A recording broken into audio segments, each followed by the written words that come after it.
All right. Good afternoon, members. I call a Committee of Supply, Section A, to order. We are meeting today to consider the estimates of the Ministry of Children and Family Development. I now recognize the Minister to move the vote. Thank you very much, Madam Chair.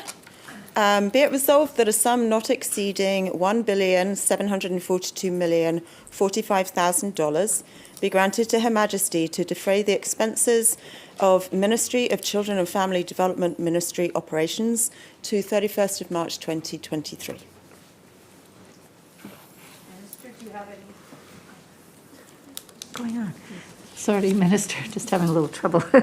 Do you have any opening remarks? Thank you very much, Madam Chair.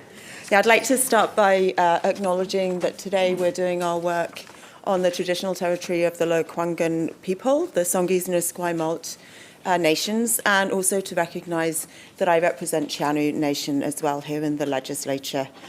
And this is an opportunity for me to extend my sincere thanks to all of the staff in the ministry, nearly 5,000 staff, as well as to staff at delegated Aboriginal agencies, now calling themselves Indigenous Child and Family Service Agencies, and BC's many community service agencies as well, our partners out in the field and those who work with the DAAs and everybody who dedicates themselves to this work every single day for families and children living here in the province of British Columbia.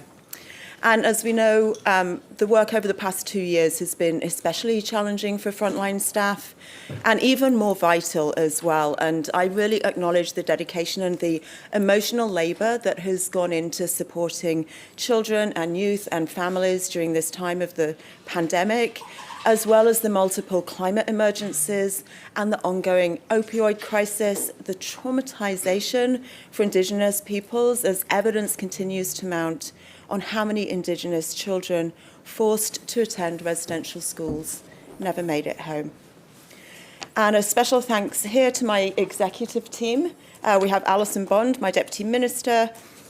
We have Assistant Deputy Ministers, Rob Byers here, the Executive Financial Officer, Denise Devaney from Indigenous Engagement, Teresa Dobmeyer, Service Delivery, Corey Hevener, Provincial Director of Child Welfare, and Carolyn Camper, Strategic Integration, Policy and Legislation. And it's just such a pleasure working with them, and they've been working so hard leading the ministry, not only through these last couple of very challenging years, but they're also working at this point in time to bring in some of the biggest improvements in the ministry's history. And even though she's joined the team at the Ministry of Education, I do want to recognise the Minister of State for Childcare and her staff. She has brought passion, persistence and invaluable lived experience to the historic work of building a quality and inclusive and accessible childcare system, one that BC families can count on when they need it at a price that they can afford. And I know that she will continue this great work in the Ministry of Education. So working as a part of this team is really an honour and a privilege for me. And I'm just very pleased to stand up today to talk about how we're working to make life better for BC's children, youth and families and the investments that support that work. My ministry's top priority is the health and safety of children and youth in BC. And every child and youth needs to be supported to achieve their goals and also to stay connected to their families, their communities and their cultures. And the pandemic has taught government a lot about the needs of the children, youth and families we serve, from housing and mental supports to more flexible options for learning life skills and getting help with mental health, to more accessible and reliable services that are available throughout the province. We worked quickly across government to make sure that we provided emergency supports and services for children, youth, young adults and families to help support them through the pandemic. We brought in emergency measures, for example, that allowed young people to stay in their homes past their 19th birthday, young people who are in the care system, as well as making financial support through the Agreements with Young Adults programme more flexible and easier to access. For children and youth with support needs and their families, we introduced an emergency relief support fund, and that provided a direct monthly funding to help more than 4,300 families ease some of their daily stress with options like grocery delivery and virtual respite programs. We also introduced, and we've now made permanent, flexible Respite funding, which allows families to use their funding in the way that best suits their needs. And we've heard directly from families and young adults that these measures have made all the difference for them as they navigate this difficult time of the past 2 years of the pandemic. We're listening to them, and we're listening to Indigenous organisations and communities, community agencies, and advocates like the Representative for Children and Youth. Budget 2022 is investing in improved supports for some of the most vulnerable children and youth and young adults in the province. We're making good on our promise to support all youth and young adults transitioning from care. We're building the first comprehensive system of supports for youth transitioning to adulthood, starting by investing $35 million over 3 years to help improve housing and financial supports, and bringing in dedicated support workers to help youth navigate programs and services, and that will help them as they transition to adulthood. We're also taking the first step in the move to more accessible and inclusive services for children and youth with support needs, with funding to begin laying the groundwork for the new needs-based system that will provide better services for more children. This funding is a first step towards establishing family connection centres, while continuing to provide the support families count on. As part of this year's budget, we're also increasing funding for the At-Home Medical Equipment Fund. This will help save families thousands of dollars on equipment that is really vital for their children to get by in their daily life, and it's the first significant funding increase to these benefits in 20 years. Another key concern for our government and my ministry is supporting mental health and wellness in children and youth. This is especially important right now as we not only continue to experience the challenges of the pandemic, but we're also experiencing the effects of the ongoing crisis caused by the poisoned drug supply. That's why we continue to work with our ministry partners, including mental health and addictions, to invest in and improve the programs and services that people count on. A Pathway to Hope aims to create a comprehensive system of mental health and substance use care that works for everyone. In Budget 2021, my ministry committed over $70 million over 3 years towards the expansion of child and youth mental health services. This funding is part of government's new $97 million investment in the improved wellness for children, youth and young adults pillar of A Pathway to Hope. My ministry continues to work closely with the Ministry of Mental Health and Addictions to focus on prevention and early intervention and treatment of mental health issues in children and youth. Now, we're committed to ensuring all children and youth have safe, secure and happy lives and can fulfil their potential. Yet we know that the trauma that Indigenous peoples have experienced through the colonial system and the so-called residential schools continues in the modern child welfare system. Canada as a country, and here in BC, we're coming to terms with what families and communities have always known and what the Truth and Reconciliation Commission told us. It's been almost a year since the Tecumloots Teshwetmuk First Nation made public the evidence of unmarked graves on the grounds of the former so-called residential school. I know that this has been re-traumatising for many, and I understand that the trauma that Indigenous peoples experienced in the past is relived in our current systems, particularly that of the child welfare system. I appreciated meeting with Kupki, Roseanne, Casimir and council members last month on their territory. They were very generous with their time, and I was most grateful to be able to pay my respects to Loest Huehue, the missing. For too long, the system has caused harm to Indigenous children and their families, as well as causing broader intergenerational impacts. We are finally moving away from a colonial model of child welfare, with the goal instead of family connection, reunification, and well-being. We know that children have the best outcomes when they're connected to family and to community and to culture. That's why we've taken important steps to keep Indigenous children and youth in their communities. We've changed provincial legislation so that frontline workers can reach out to communities and ask Is there an auntie? Is there someone in the community who's able to offer and help take care for a child or a youth? And we've signed historically a Section 92.1 agreement with the Simk First Nation in April as well, which is an indication of another step, another way that we're able to work with Indigenous communities for them to increase their direction and control within the child welfare system. We lifted the monthly rate given to extended family members, aunties and grandparents and relatives who care for children and youth, and we've put it on a par with foster parents for the first time ever. And we've continually increased our budget to invest in more families and better supports, including investing in options to keep children out of the care system. And we've changed the way we work with expectant parents as well to work more supportively to keep families together. As a result, we're seeing the lowest number of children in care in 30 years and the lowest number of Indigenous children in care in 20 years. And the number of BC children and youth in out-of-care arrangements has increased by almost 70%. These arrangements support children and youth who need care to stay within their family and their community. And Budget 2022 provides increased funding to services for children and youth in care, as well as increases to further support alternates to care. And while we've taken steps to improve how we work with and share information with Indigenous communities, we know we need to do much more to support Indigenous children, youth and families. We're committed to the important work we've begun with our partners on a new fiscal framework to ensure equitable funding for Indigenous children, youth and families in our province, no matter where they live.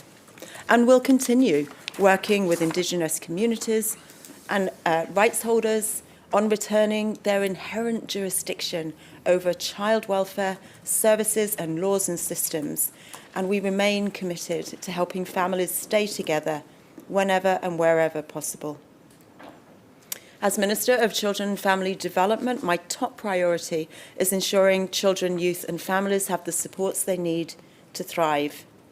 There is a lot more work to do, and I look forward to building on the work that we've already done, and I welcome the questions from the member opposite. Polan? Was it on? It wasn't. It was not. Oh, okay. I now recognize the member for West Vancouver Capilano. Would you like to make any opening remarks? Yes, please. Thank you, Madam Chair. Thank you to the Minister for that. And I would just like to say, on behalf of the official opposition, thank you, your staff. You are very fortunate to have just fabulous staff. I also think, I'm sorry, I've got to get away from saying you, so I will say through the chair, exceptional staff, and I do believe that this ministry is at the heart of everything else that we do.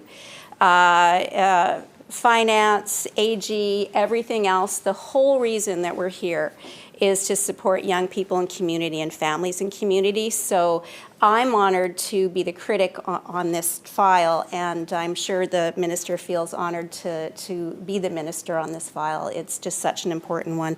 I'd also like to thank and recognize Dr. Jennifer Charlesworth, who is the representative for children and families.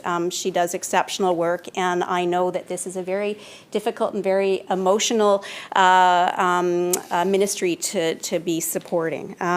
So also very happy to see, or looking forward to see what comes out of the $40 billion announcement out of the federal government in terms of child welfare jurisdiction back to First Nations communities, and see where we're going to, support that this year and what we're going to do in British Columbia. So thank you very much, and I'm happy to start the questioning. Okay. Please go ahead, member. Yeah, I'm sorry. I had to make it official by sitting down first. So through the chair to the minister, an RFP was recently issued respecting the delivery of BC adoption services, including intercountry adoptions. And as I'm sure the minister can appreciate, 2 remaining adoption agencies in BC and the thousands of families who have been supported and have been built through adoption agencies, including my own, are concerned about why and what the impact is of this RFP. So I'm going to ask on behalf of Sunrise Family Services Society, which is located in my own riding of North Vancouver, can the minister provide explanation on two of the RFP questions that are of particular concern? And I'll let you know which two those are. And I don't know the easiest way to do this. I can read the question, but it's RFP scope 3.32. And I'm afraid I don't have the actual name of the RFP, but I'm going to presume that the minister and her staff know which one I am referring to. And then RFP scope 3.3. Well, we'll get this into the record properly. It's 3.32, and that's 1, and then 3.32, and that's 2. So I will read these out. What are the options and recommendations respecting government's role in the delivery of inter-country adoption services? And the second one is, what are the options and recommendations for modifying or replacing the current inter-country service delivery model? Is the minister able to explain what those two RFP questions are referring to?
Minister.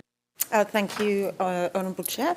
So here in British Columbia, just to kind of explain the situation of inter-country adoption, the international adoption services are provided exclusively through adoption agencies, and those are licensed by the Ministry of Children and Family Development. So the licensed adoption agencies are independent non-profit organisations, and they're responsible for their own kind of operating decisions and their strategic plans and their service model.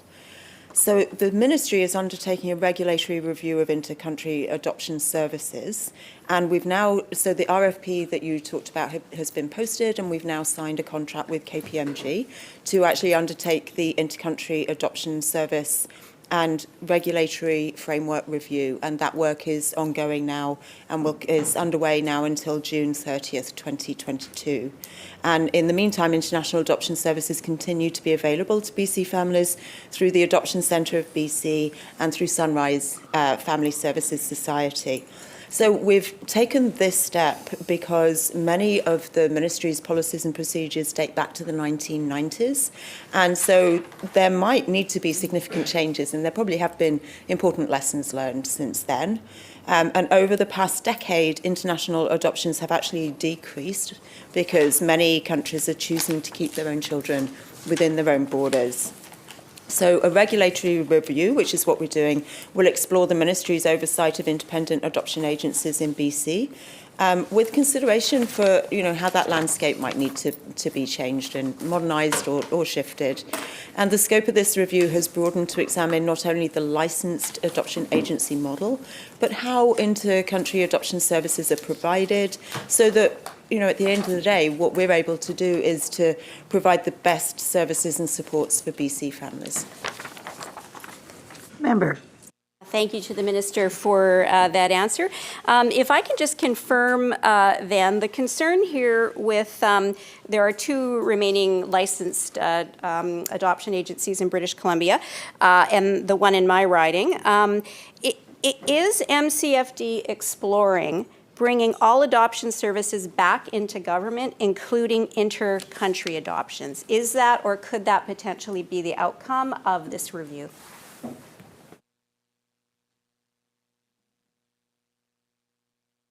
Minister. We're not presupposing the outcome of the review. We look forward to receiving that work once it's complete. Member. Thank you to the Minister, and I'm sorry to harp on this, but the question is, conceivably that could be an outcome based on whatever recommendations come out of this, is that inter-country adoption services could then come back within government. That is a potential outcome.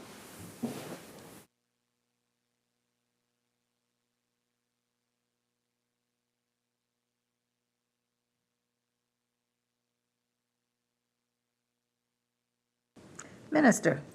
Yeah, we're asking for outside help, and we want to be able to listen to their feedback, because the landscape has changed, and we want to get some advice on how we can best serve BC families. Member. Thank you very much.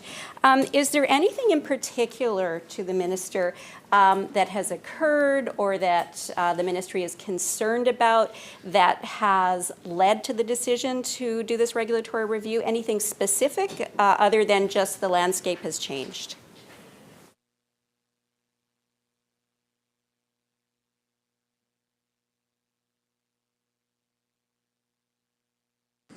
Minister. Yeah, thank you, Madam Chair. So, as I mentioned earlier on, the Ministry's policies and procedures date back to the 1990s. And so it's very likely that we will need to make some changes and modernise and update the policies and procedures. And over the past decade, international adoptions have really declined a lot, because most countries are wanting to keep their children within their own borders.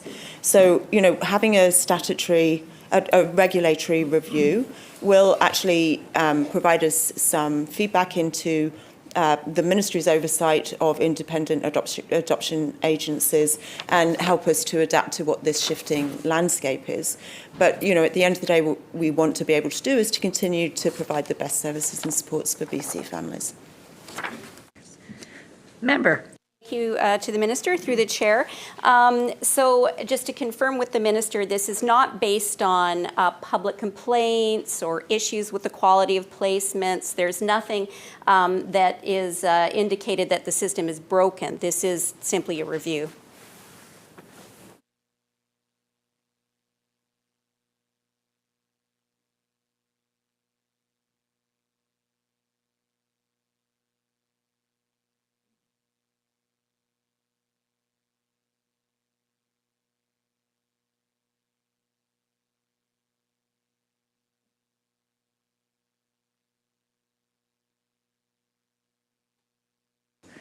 Minister.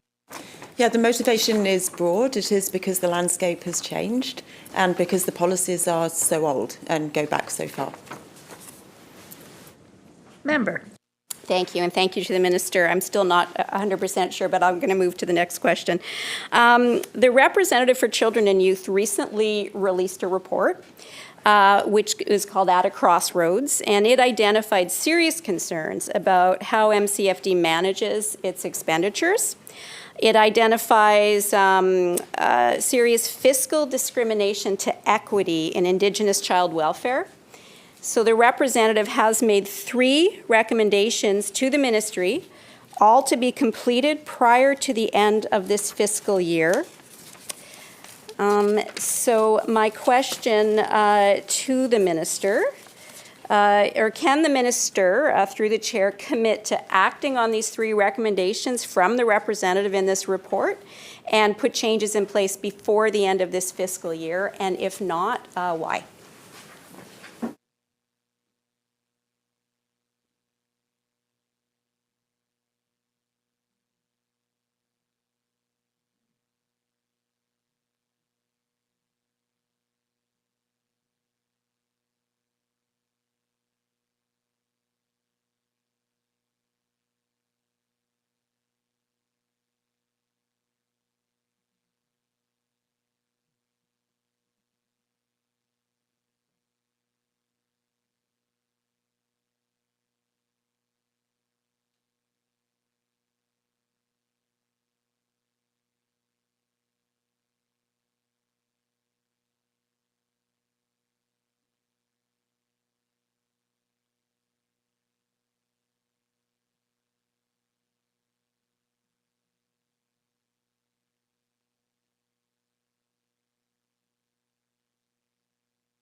Minister.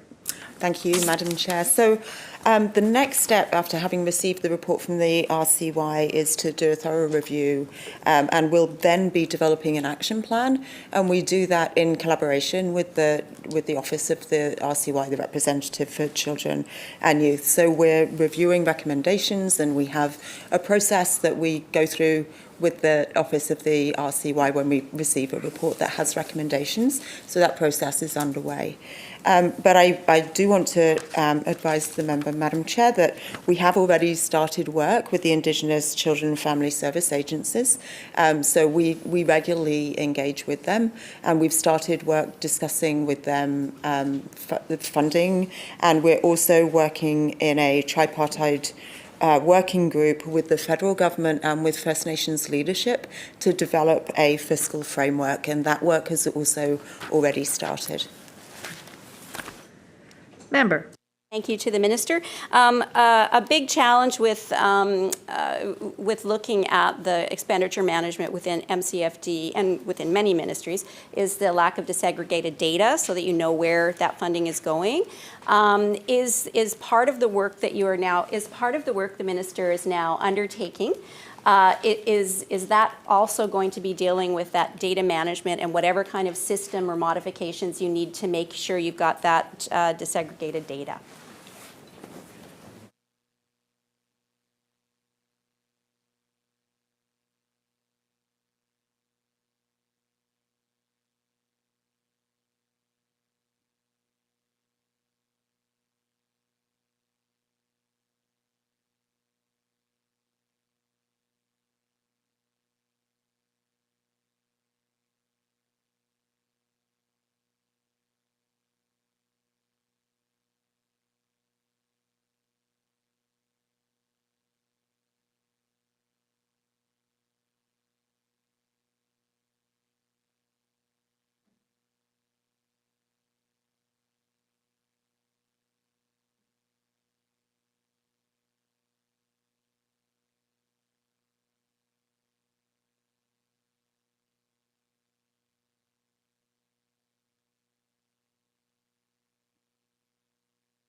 Minister. Thank you, Madam Chair. So we're absolutely committed to being able to look at disaggregated data. That's really vital and critical, and it's something that's important to our whole government. So government is actually doing work across all ministries, led by Citizen Services, to make sure that we're able to very safely capture disaggregated data and make sure it's used in a safe way as well. And we've been very significant, substantial partners in that work across government. So we're very committed to that.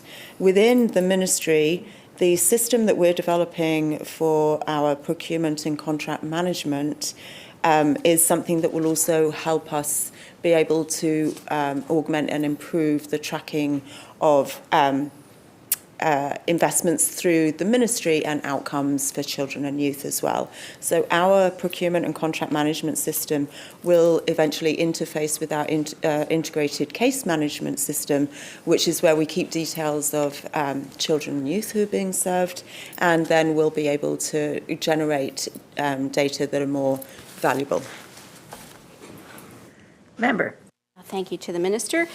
Through the Chair, the announcement on October 27th, 2021, respecting changes to the current CYSN funding model caused obviously a lot of confusion and concern to families and service providers in BC. Can the Minister, through the Chair, point to another jurisdiction that has moved to this hub model and whether it has been successful?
Minister.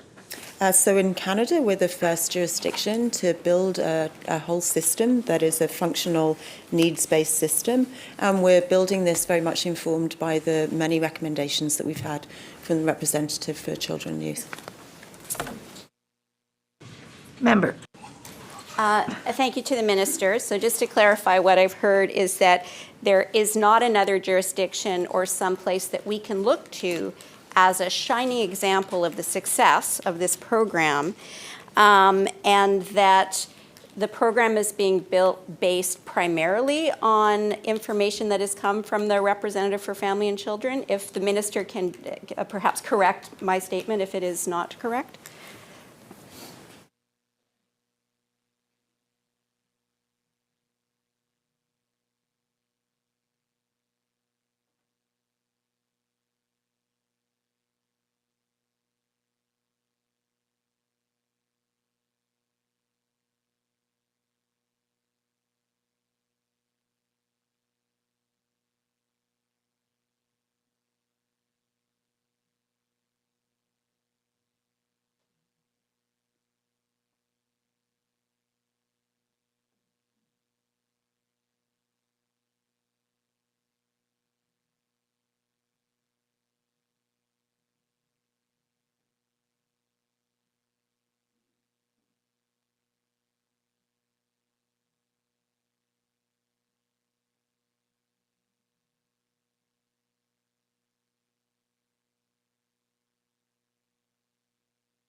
Minister.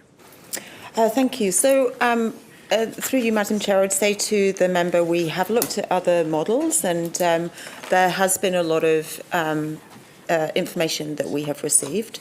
And we have learned from other models. We've also been able to see from other models what doesn't work.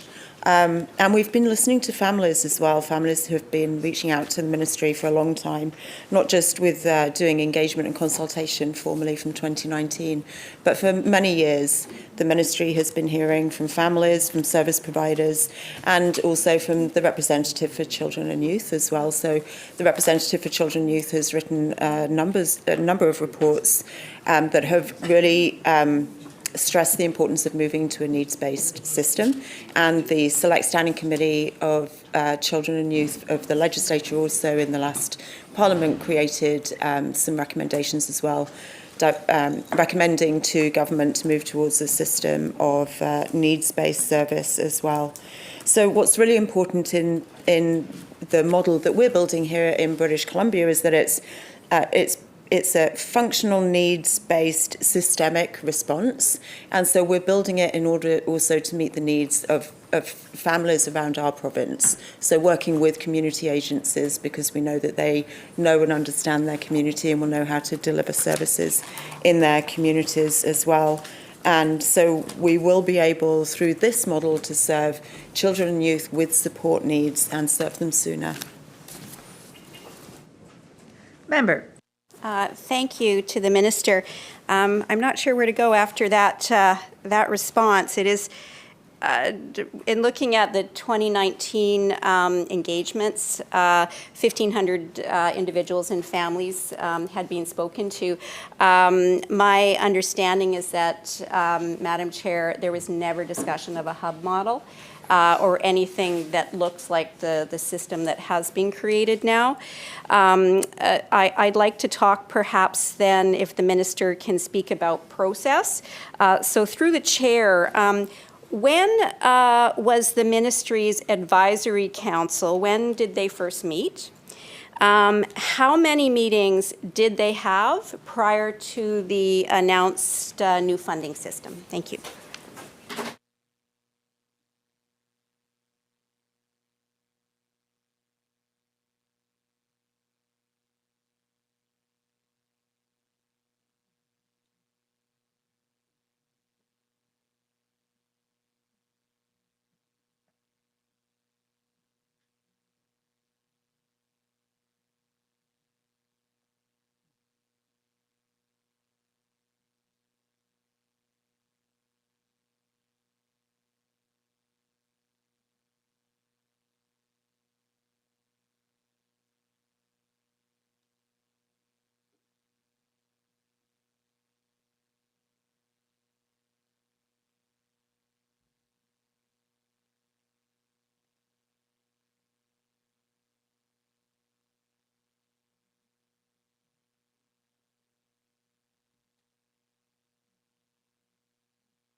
Minister. Yeah, thank you, Madam Chair. So we're just getting the details of the number of meetings and the inaugural meeting, when that was. But the Minister's Advisory Council for Children and Youth with Support Needs was established to seek guidance and advice from a broad range of parents and service providers on the new Children and Youth with Support Needs framework and its implementation. So the call for applications actually opened in January 2021. And we were seeking a broad range of individuals from right across all of the province as well. We'll let you know, appointments were announced in spring 2021, and we'll let you know when the inaugural meeting was held. The council consists of, and it fluctuates a little bit, it has just a little bit over the year, 15 members, which does include parents and caregivers of children and youth receiving CYSN services, child and youth with support needs services. And we've got a very diverse advisory council as well, with diverse ethnicity, coming from different parts of the province. We were very blessed for a long time to have an Indigenous elder with us as well. We have a youth representative.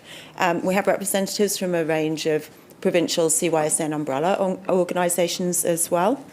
And the Advisory Council provides the forum to build collaborative and respectful relationships through ongoing communications and engagement, and to discuss important issues related to planning and the delivery of the full range of CYSN services, and to support the Ministry's work to improve the system for children and youth with support needs in BC, making sure that we keep families at the centre of those changes.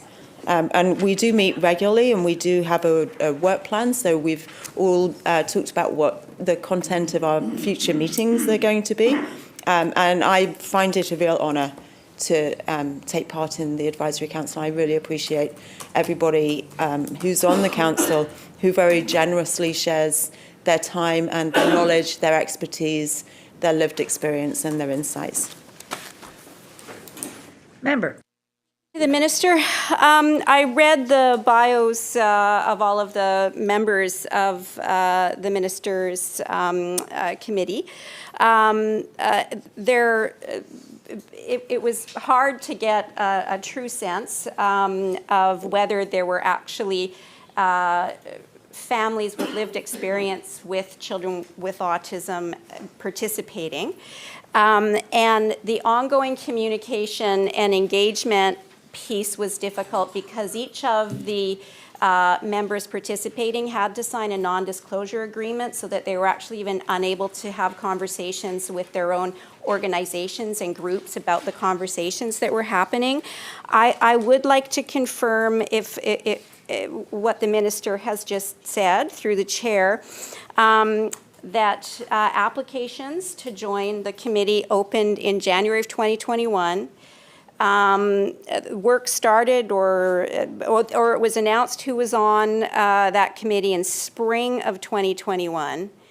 And already by October of 2021, there was a full new system announced, if those dates are correct. And I do appreciate that the Minister has offered to come back with the specific meeting dates. But that is from January 2021, where there was no committee, to a full recommendation and a complete change of system in October of 2021. So within 8 months.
Minister. Thank you, Madam Chair. So, yeah, the first meeting was May the 5th, 2021, and there were 11 meetings in 2021. We have also continued meeting in 2022, and the announcement was made in October 2021. Member. Through the chair, thank you to the Minister. The press release for the new MCFD funding says, quote, "The new system will provide help to approximately 8,300 more children and their families, representing a 28% increase in the number of children who will be able to access disability supports and services." Through the chair to the minister, how has the minister come up with that number?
Minister.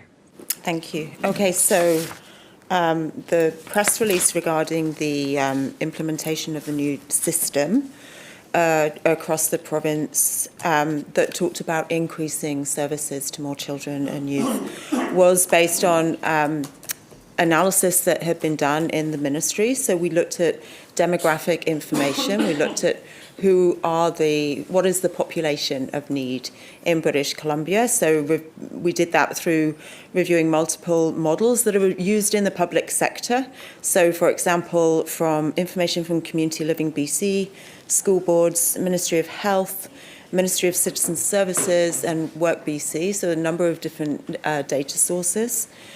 We also had the information that there are approximately 79,000 children and youth with support needs in BC based on knowledge from the Ministry of Education. And we also had the information that more than 30,000 children and youth access one or more MCFD Children and Youth with Support Needs program as well. So the analysis was done to estimate the number of children and youth who would be eligible for MCFD, considering the total BC population under 19 years. And this source of data, so who's currently being served, who do we know is identified with having needs, and then we were able to do that analysis to work out how many children would be needing to access these services under this new system with the new framework. Member. To the minister, if I can just clarify some numbers here with the minister. So there are currently approximately 30,000 children currently receiving CYSN funding. The minister is suggesting that the analysis done says that there would be 8,300 additional young people covered under CYSN as it broadens its reach. But I also understood the minister to also say that there were 79,000 young people in BC with some kind of special needs or support needs designation in the education system. And so would not all of those young people who are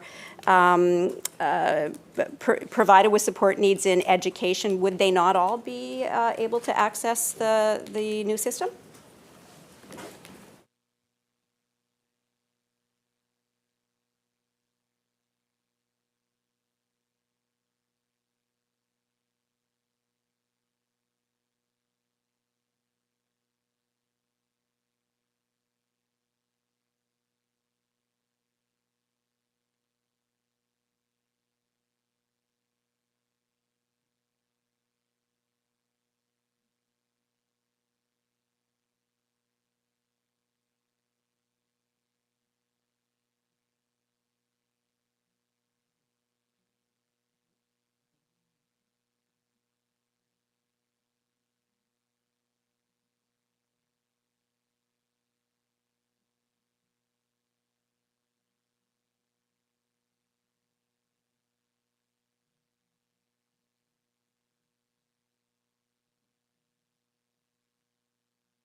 Minister. Thank you, Madam Chair. So I just wanted to clarify for the member, I talked about 30,000 children receive CYSN services, right? So not funding, but services. So education captures a broader group of the population of BC children and youth, and not all of those children and youth in that number of the 79,000 will need the CYSN services that are delivered by the Ministry of Children and Family Development. Of course, these services are going to be delivered in community by community agencies, but what we did was to do the analysis to understand what the gap is, what the gap in need is, what the level of need we have estimated through our analysis to be, and that's what's informed our planning. Member. Thank you to the minister. Through the chair, I had a hard time getting kind of specifics out of that answer, and I'm wondering if the minister would be prepared to perhaps send us some of the information with respect to the analysis that was done and how those numbers were determined. The reason where I'm struggling a bit with this is because this program is very broad and it's needs-based, and the news release also says that any child from birth to 19 will have access to these services regardless of whether they have a referral or a diagnosis, so even any kind of referral. So what I understand this to mean is that any child in British Columbia up to the age of 19 could come to one of the hubs for to access services, or at least to get an assessment. And that sounds like a very, very big number would potentially be able to access these services. So I'm having a hard time getting from, that potential very big number to the 8,300 that the minister is claiming is going to be the increase. Am I not understanding how those young people can be accessing the assessments? And if that's the case, perhaps if the minister would provide more detail to me outside of this on the analysis that was done, it would be very helpful.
Minister. Yeah, thank you. Yeah, we'll be able to provide you with some more detailed information, and we'll provide that when we're able to. And the services delivered through the Family Connection Centres will be based on needs of children and youth with support needs. Member. Thank you to the minister. We're trying to get to the place where we can determine if a child or youth has support needs. So that's where I'm getting caught up here, is that the way I'm reading this is that any child under the age of 19 in British Columbia could come to these hubs to or a parent or a guardian to request an assessment. Is there some kind of qualification prior to their being able to come for an assessment? Because it does say that this is, these services can be accessed regardless of whether a young person has a referral or a diagnosis. So I'm hoping through the chair that there's clarity. I know sometimes when I'm explaining these things, I'm not as concise, but that is the question. How do you know you're going to be able to actually get in there?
Minister.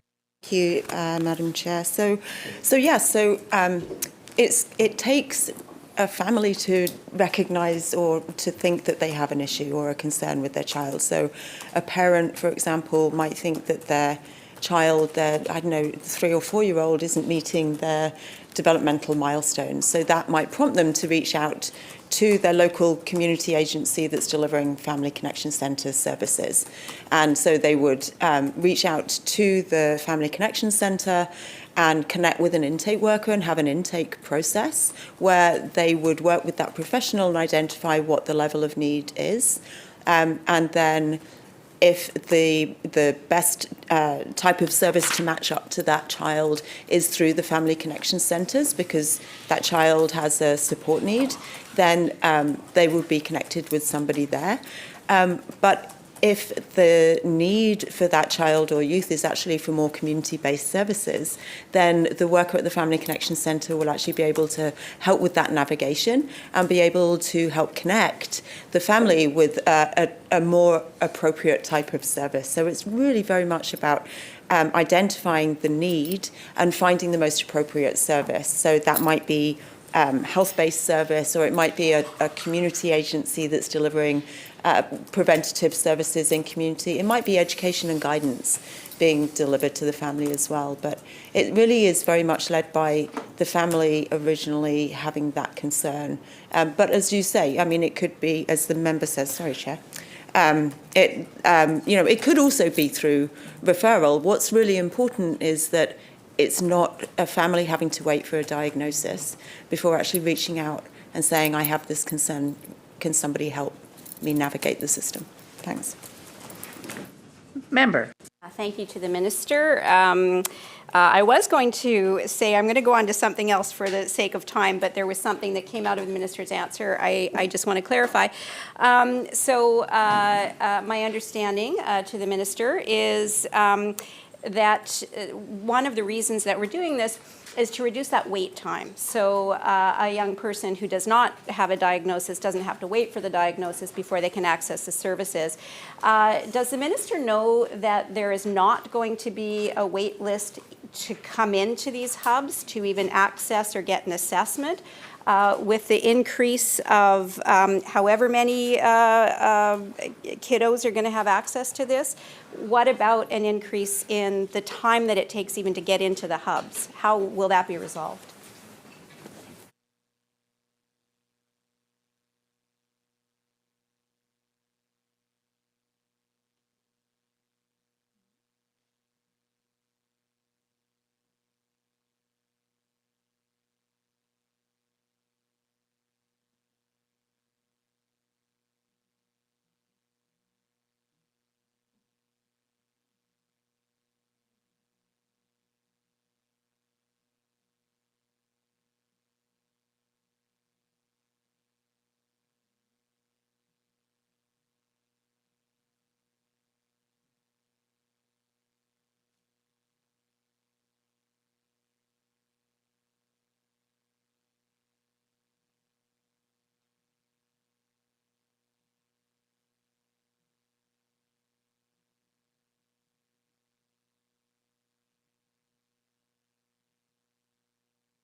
Minister. Thank you, Madam Chair. So in the current system, the problem isn't just that there's a long wait list for diagnosis. It's also that a diagnosis for some families doesn't even lead to any services. And for other families, it might lead to services, but it depends on where you live in the province. So what we're doing is building a system that's based on need and responsive to need. So what that means is that children and youth, when they reach out and make that connection with the Family Connection Centre, there are lots of different ways that they will go through the intake process. So as I said, some families will be helped to be navigated to more community-based services. And so the response to families reaching out for service is actually a very different process to families waiting for a diagnosis. Member.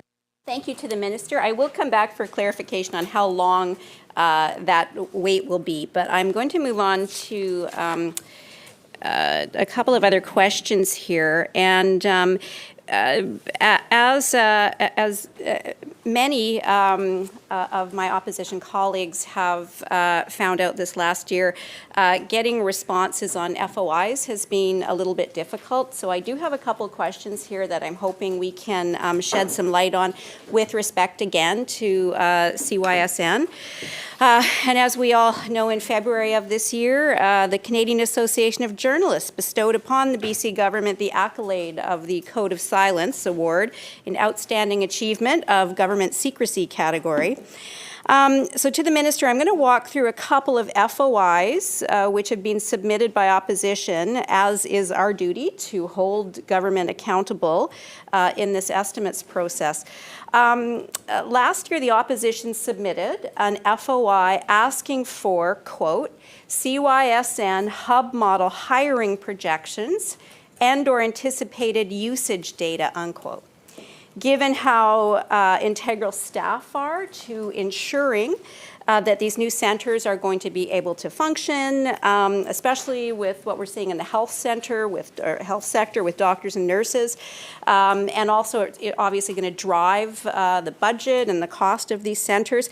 So imagine our surprise when we received the following response, quote, please be advised the record you requested are withheld in their entirety pursuant to sections 12, Cabinet and Local Public Body Confidences, and 13, Policy Advice and Recommendations of FOIPA.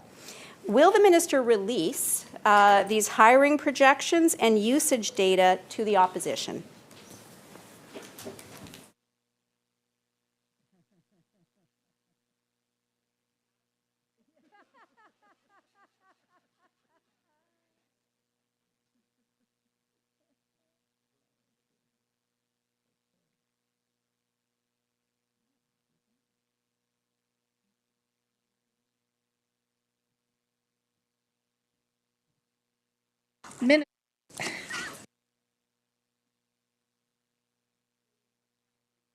Legislation in response to FOI requests.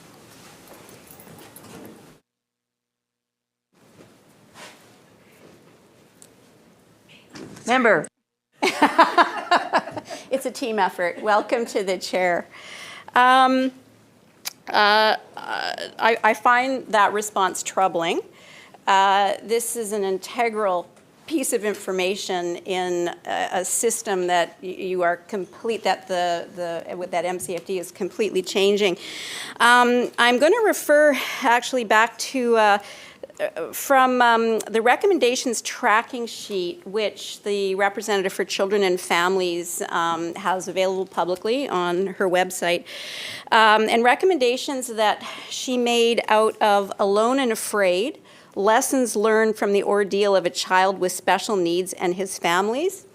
So in that document, MCFD committed to the representative to produce a predictive workload analysis and simulation model designed to examine workload, staffing, and service level risk.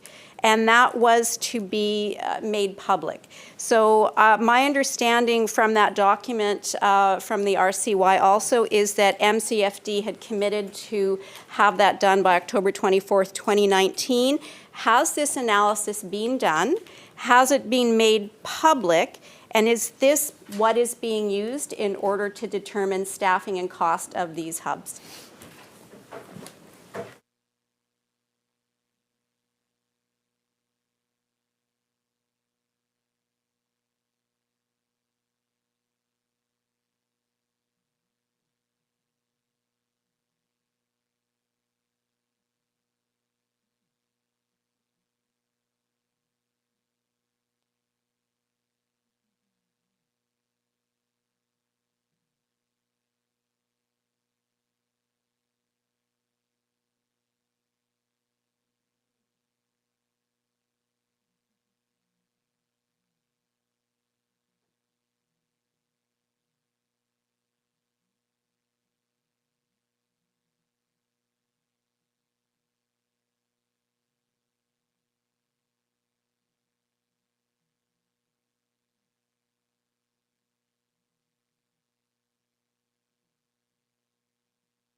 Minister.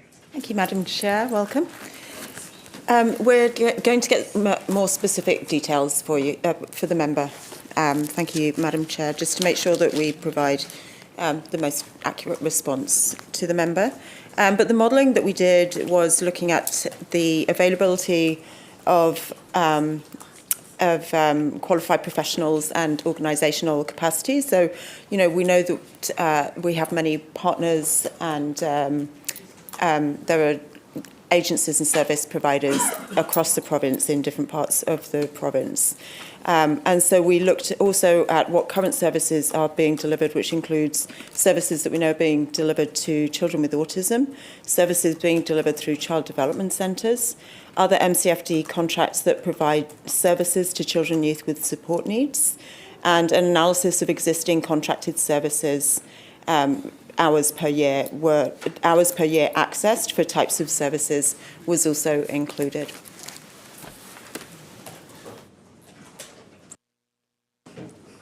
Member. Thank you to the minister.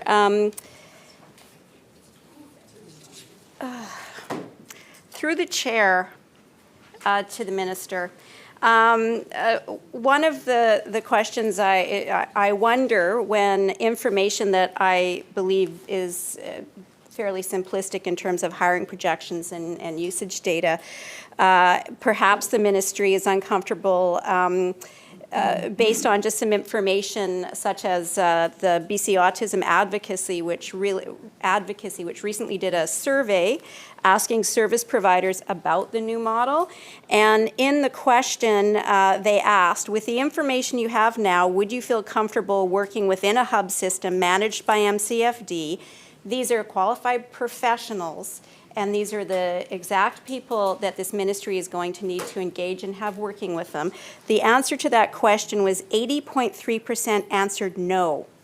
So my question to the minister then, is this one of the reasons that there is an unwillingness to provide this information to us?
Minister. Thank you, Madam Chair. So the member asked why the information wasn't released. And as I mentioned before, the FOI legislation was applied. That was why the information wasn't released. Thank you. Member. Thank you to the minister. Through the chair, the RFP is currently posted for the 4 locations. The lead proponent will be selected September 2022 and contract finalized October 2022. Through the chair to the minister, can the minister confirm November 1, 2022 will be the start date for the lead proponent and 4 subcontractors?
Minister. Thank you, Madam Chair. So I can confirm for the member, the lead proponent will be selected in September 2022, and the contract finalisation with the lead proponent will be in October 2022, and the contract term and transition will commence 1st of November 2022. The expectation is full services will be delivered, and so the Family Connections Centre and whatever satellite or subcontracting services will be operational starting 1st of February 2023. Member. Thank you to the minister, and I just want to confirm my understanding through the chair of what the minister has said. The minister is confirming that February 1st, 2023, both of the Family Connection Centres and network of centres will be open with a full staff complement and services being provided. Minister. Thank you, Madam Chair. Yeah, that's the intention. Member. Thank you. Through the chair, is the Service Delivery Division, who will be administering and managing the contract, be heeding the Auditor General's advice regarding contract management?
Minister. Thank you, Madam Chair. I'd like to just take the opportunity, if I may, to introduce a couple of other staff members with us. We have Jan White, who's the Executive Director of Early Years and Inclusion Policy, and Debbie Samir, Executive Director of Service for the North Fraser. Thank you, Chair. So in answer to the member's question, the Ministry has developed a procurement and contract management framework that ensures that contracts are clear and that have deliverables that focus on the goals and development of children and youth. So the Ministry has taken into account a lot of recommendations, including those from the Office of the Auditor General. And we've received, we've taken those recommendations into account, built those into this new procurement and contract management system. And so they also have been built into the current RFP as well. Member. Thank you to the Minister. Through the Chair, again, in the RFP, services are described as developmental and goal-focused services. Can the Minister confirm that no treatment services will be provided in the FCC model?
Minister.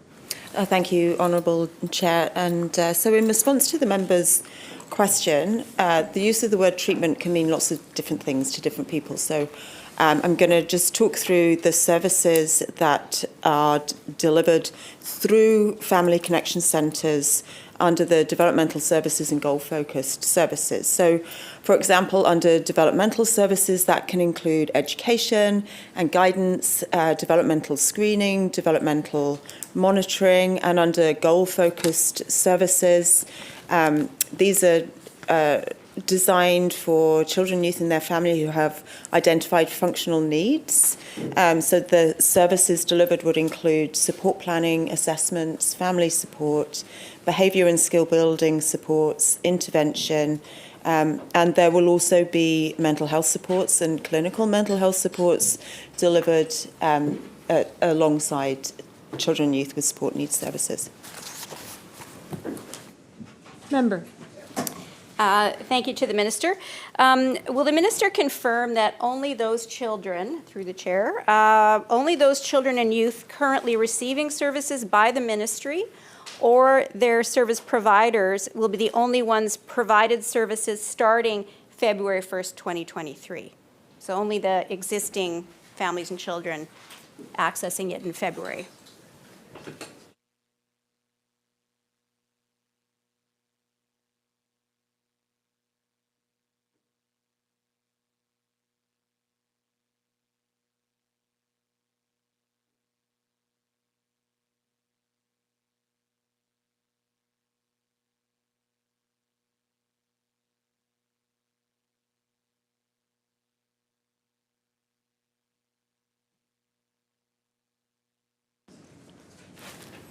Minister. Thank you, Madam Chair. So there's a transitional time frame from November through to the 1st of February. So children and families who are currently receiving services will be supported in transition, and the services are expected to be operational from the February.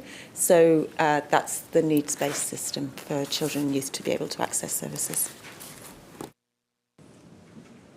Member. Through the chair.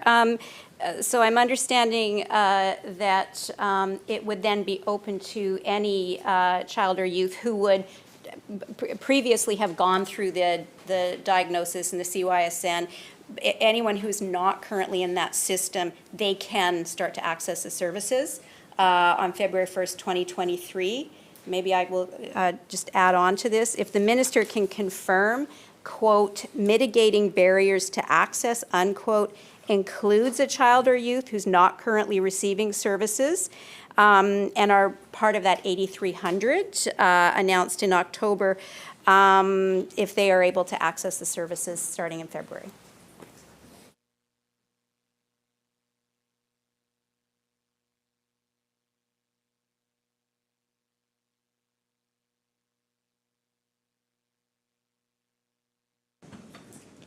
Minister. Thank you, Madam Chair. So the answer is yes. And to give an example, so some children might be on a wait list for a diagnosis, for example. They would still be able to access services through the Family Connection Centre, and then they can make their own decision about the diagnosis and if that would still be a helpful tool for them. But yes, the Family Connection Centre services will be operational. Member. Thank you to the minister and through the chair. How is it determined with the 4 regional areas who can access the services there? Is it based on the home address of the family or child?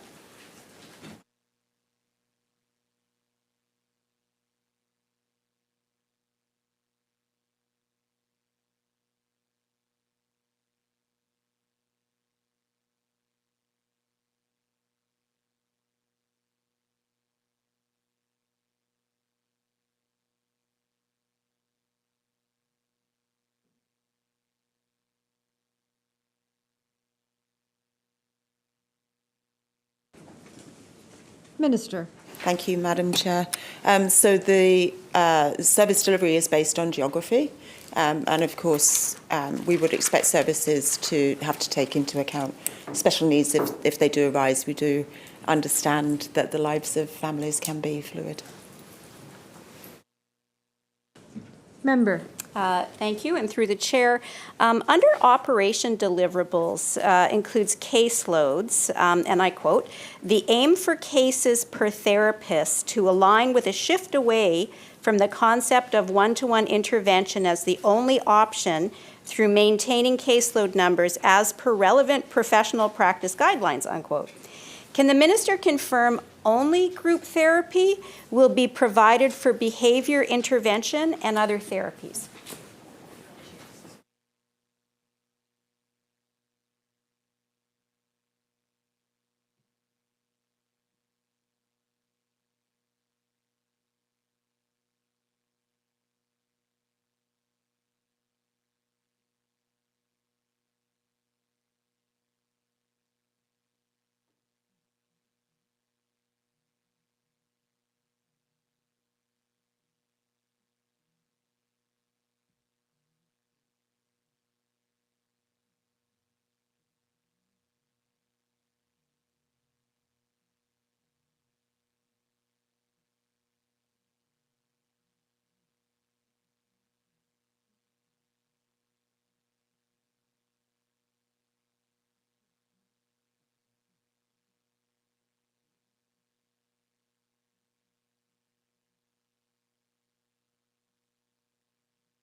Minister. Thank you, Madam Chair. No, that's not the case. What that's talking about in the RFP is that we're building the system based on a multidisciplinary approach. And so the services will be delivered in order to meet the needs of the child and youth. And what it's really pointing to is saying that it's not just one provider we're moving away from what the current approach is. So we're moving towards a multidisciplinary team approach that's going to be able to deliver services matched up to the need of the child and youth. Member. Thank you, and thank you to the minister. I don't know if that's the answer to the specific question I was asking.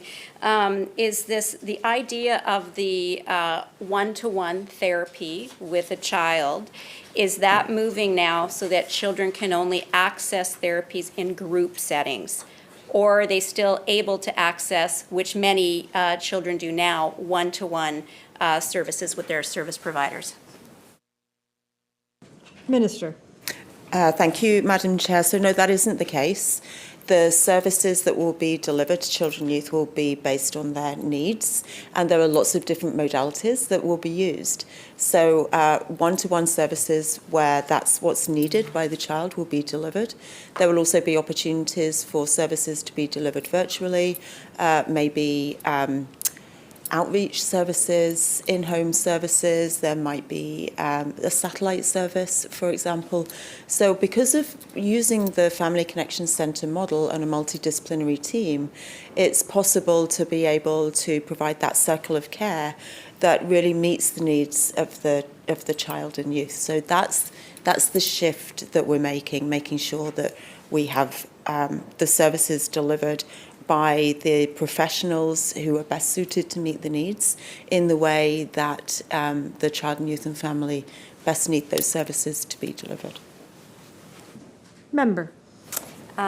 Thank you. Through the chair, the concern that's been expressed to me from families and service providers was that in reading the RFP, it appeared that there was going to be a move completely away from the provision of one-on-one services. And I think that's where there's a lot of concern and activity on Twitter right now about that. So I am hearing the minister say, and just to clarify this, is that children and youth won't be excluded from programs and services if they're unable to participate in group therapy, and that depending on the assessed need, there still would be, if it was appropriate, the ability for one-on-one therapy or support. Minister. Thank you. Yes. Member. Thank you. Who will make the decision about the services provided to young people? Will it strictly be MCFD, or will parents be making the decision?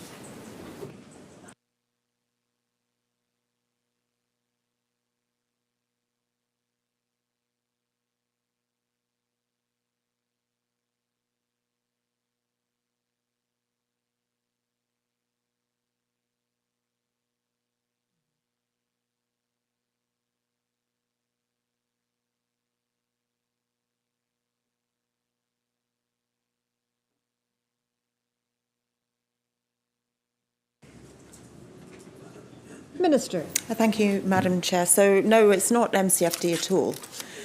So when families identify that they may have a concern, they will reach out to the service providers who are delivering the services through the Family Connection Centres.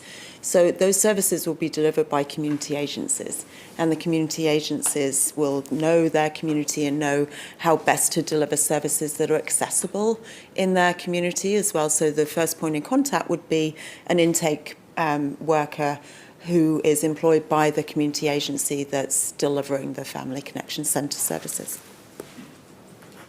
Member. To the minister, through the chair, I just want to clarify my understanding there then is if a parent determines a child requires a certain kind of support, that they actually don't call or contact somebody at the FCC they go directly to a service provider who is working for the FCC and do intake through that. Is that my understanding?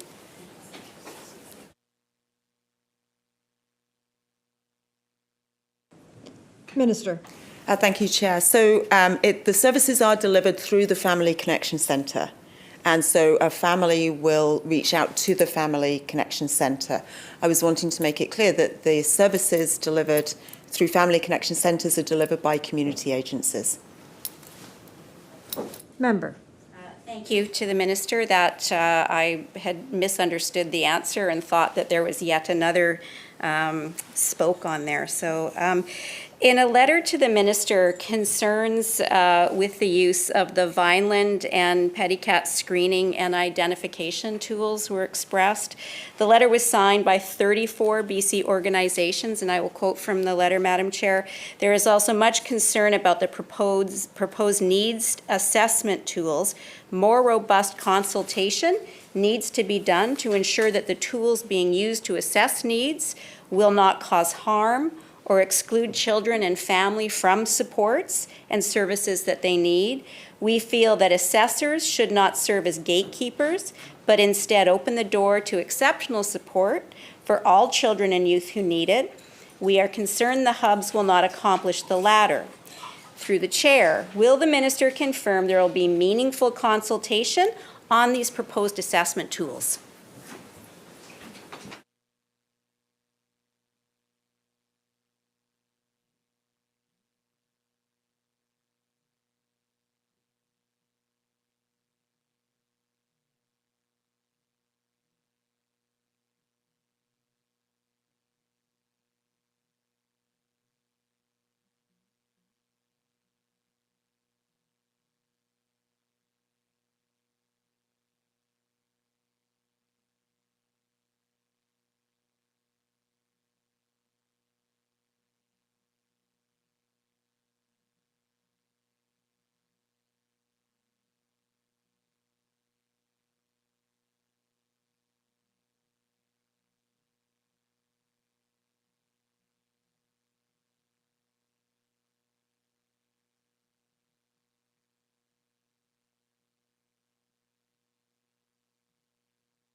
Minister. Thank you, Madam Chair. So we actually hired CanChild, that's a national research body, because of their expertise. So we asked them for their recommendations, and they have identified these as the best tools.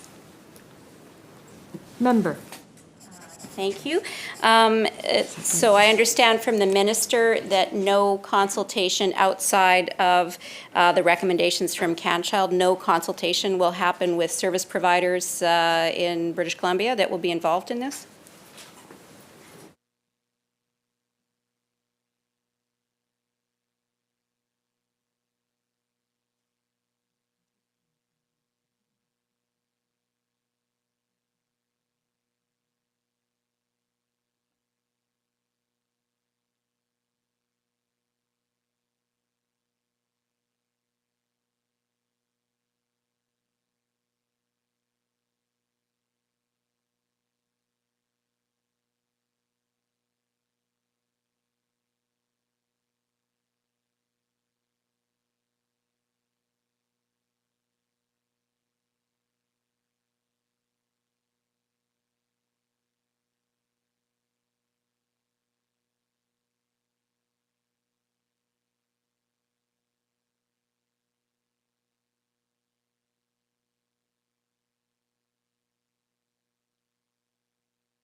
Minister. Thank you, Madam Chair. So we're working with BC Children's Hospital, with Sunnyhill, because they're the experts. So, these are the tools that are recommended to us by the experts, and we're continuing to work with BC Children's Hospital.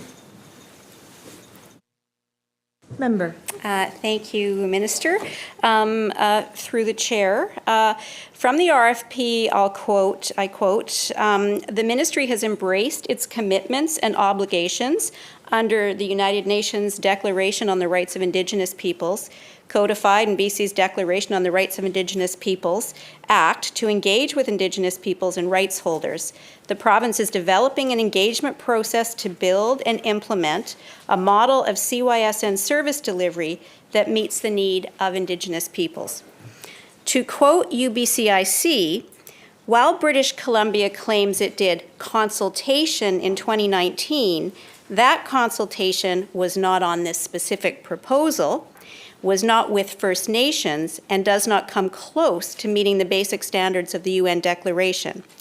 Prior to the Minister's Advisory Committee appointed in March 2021, will the Minister, through the Chair, confirm there was, and I quote, no consultation, cooperation, or free, prior, and informed consent has taken place with First Nations?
Minister. Thank you, Madam Chair. So I committed to First Nations Leadership Council last year that we would do further Indigenous consultation, and we have sent communication to all rights holders, and we have also hired an Indigenous consultant, and there is a plan being devised to make sure that they're able to engage with rights holders and with communities. And the work and the engagement will inform the service delivery, and that will ensure that we meet the needs that are required under the United Nations Declaration of the Rights of Indigenous People Act. Member. Thank you to the minister and through the chair. If I can confirm with the minister that the actual model, the new model, the CYSN rollout, the announcement made in October 2021 was actually done prior to meaningful consultation with First Nations?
Minister.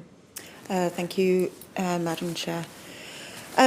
So, no, Madam Chair, through you to the member. So we did engagement in 2019, and so we engaged with Indigenous families and service providers. And those engagements were really instrumental in the development of the new CYSM framework. And the RFP process as well. So, we did hear that Indigenous service providers are absolutely critical to delivering successful and barrier-free services for Indigenous children, youth and families as well. And the engagements did include specific sessions done by Reciprocal Consulting, which is an Indigenous-led firm. And they worked very closely with many Indigenous families and service providers so that we could actually understand barriers to CYSN services. And that did inform the framework and also did inform the RFP. We know that in the context of the new DRIPA legislation, and we've heard that we need to do more consultation. And so we're doing additional work, and that will inform the future implementation and next steps of delivering this provincial system of services for children and youth with support needs. Thank you. Member. And if the chair will indulge me, my colleague, the member from Skeena, would like to ask a clarifying question. Acknowledging the member from Skeena. Thank you, Honourable Chair. And I'm listening to the conversation about consultation, specifically on some of the engagement process that was actually commented on by the Union of BC Indian Chiefs, who said, while British Columbia claims it did, and in quotation marks, consultation, that consultation was not on this specific proposal, was not with First Nations, and does not come close to meeting the basic standards of the UN Declaration. So normally, under existing case law on Aboriginal rights and title, and the Minister made mention of rights and title holders already in one of her answers, normally under existing case law established by the courts of BC and Canada, this wouldn't have been an issue. This doesn't necessarily address rights and title issues. This normally in the past was an administrative issue, government to government, in relation to a common issue between the Crown and First Nations people. But that all changed when this government brought in UNDRIP, the United Nations Declaration of the Rights of Indigenous People. And the government, the NDP government, actually hired the standard of consultation. It didn't really change the definition of consultation, because that definition was already there in the Haida Court case of 2004, for example. So that higher standard of consultation has got a foundation of process already attached to it. And so when we're really talking about this, and I've talked to a number of the colleagues, the minister's colleagues, about this in terms of what does actual meaningful consultation mean when the minister is talking about it, because it was my understanding when we were debating UNDRIP in this legislature that meaningful consultation would take place with 204 rights and title holders of BC. And now we're finding out that this government has no intention of living up to that commitment. In fact, if anything, this government is now doing one-stop shopping with groups like the Union of BC Indian Chiefs or the Leadership Council, who do not represent rights and title. They do not represent community interests. And if you talk to any chief and council across BC, they'll tell you the same thing. Rights and title are held on behalf of the community. And normally this wouldn't have been an issue for rights and title consultation accommodation, but UNDRIP has opened that door for every single issue relating to First Nations interest having a level of meaningful consultation. So in saying this, I'm assuming the minister is going to fulfill the obligation under UNDRIP to consult 204 First Nations on this initiative. And if that's the case, meaningful consultation the process has been developed ever since 2004. And within that process, there has been capacity funding attached to consultation and accommodation processes all across BC, because First Nation chief and councils are quite busy and they're quite stretched in terms of the duties that they're trying to fulfill. So when they're trying to achieve something for the Crown or with the Crown, there's always a level of capacity funding that goes with it to pay for the expertise that a chief and council might not have in trying to read some type of policy or legislation that the Crown wants to implement. So my question to the minister through the chair is, in the contemplation of an engagement, which I assume is going to be meaningful consultation, will there be capacity funding for 204 First Nations in terms of this initiative?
Minister.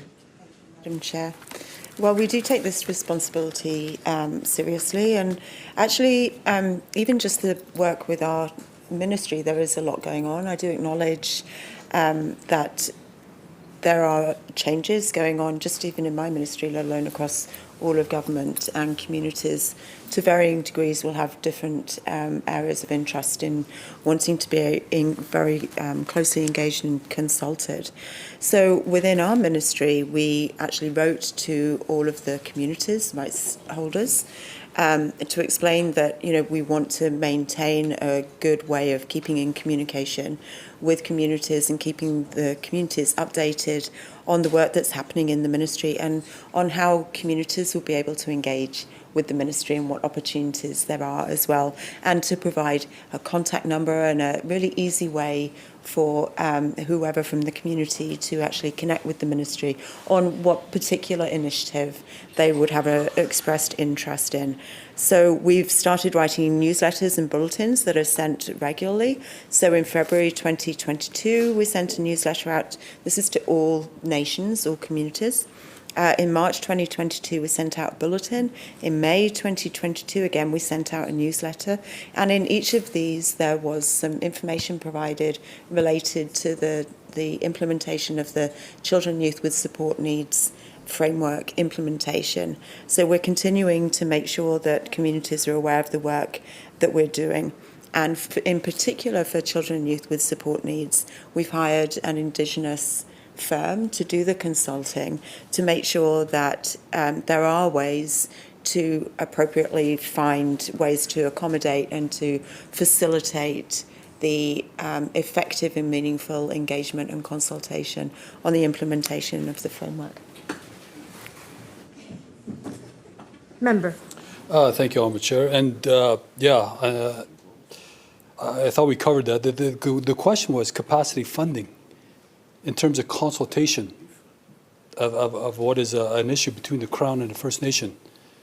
Capacity funding for a band council that might not have the expertise to look at a bill or a policy or some legislation that can affect their children or community. Capacity funding could pay for their own consultants, so they actually get an answer coming from their own community, from their own band council. Capacity funding has been attached to every single project since 2004 to 2017 in my own community, not only from the Crown, but from the proponents that are advocating for forestry, for LNG, for oil, for mining. Capacity funding was always one of the first subjects that we settled. And when you're talking about the jurisdiction of what band councils have to go through, you got to understand it's complicated. It's not just what they're trying to deal with on reserve. Band councils are also expected to look after their band members all across BC.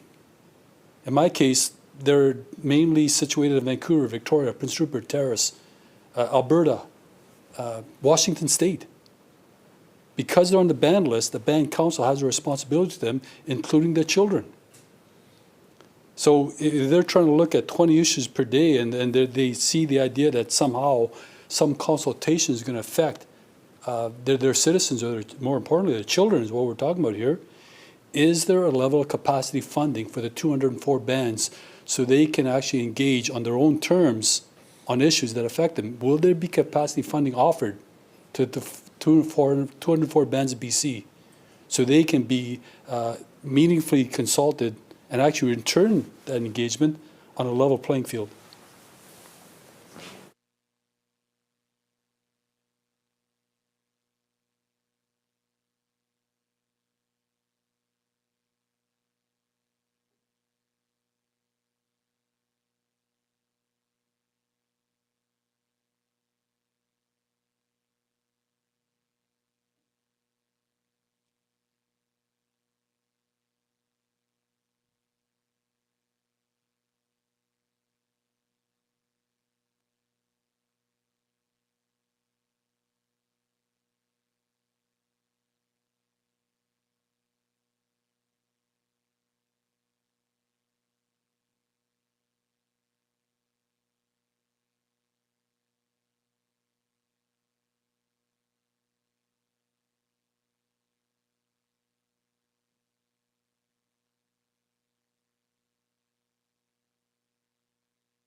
Minister.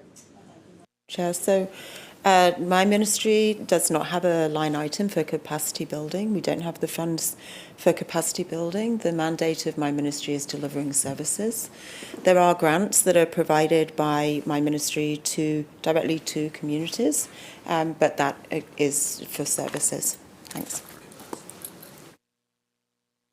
Recognizing the member from West Vancouver, Capilano. Thank you to the minister.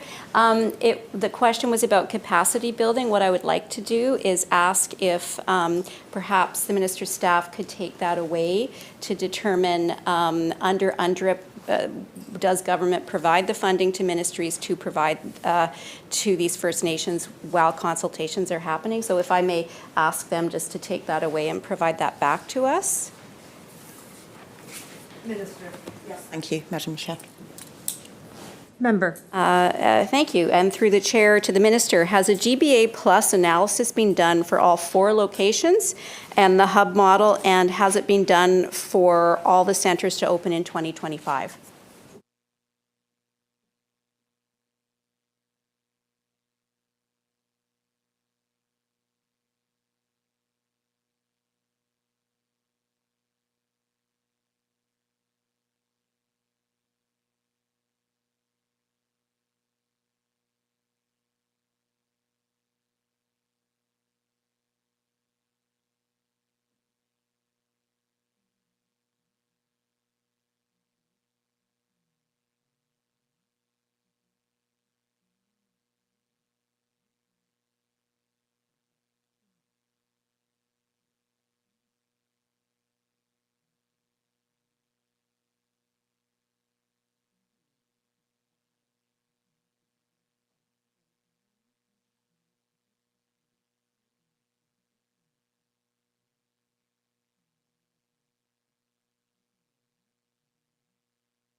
Minister. Thank you, Madam Chair.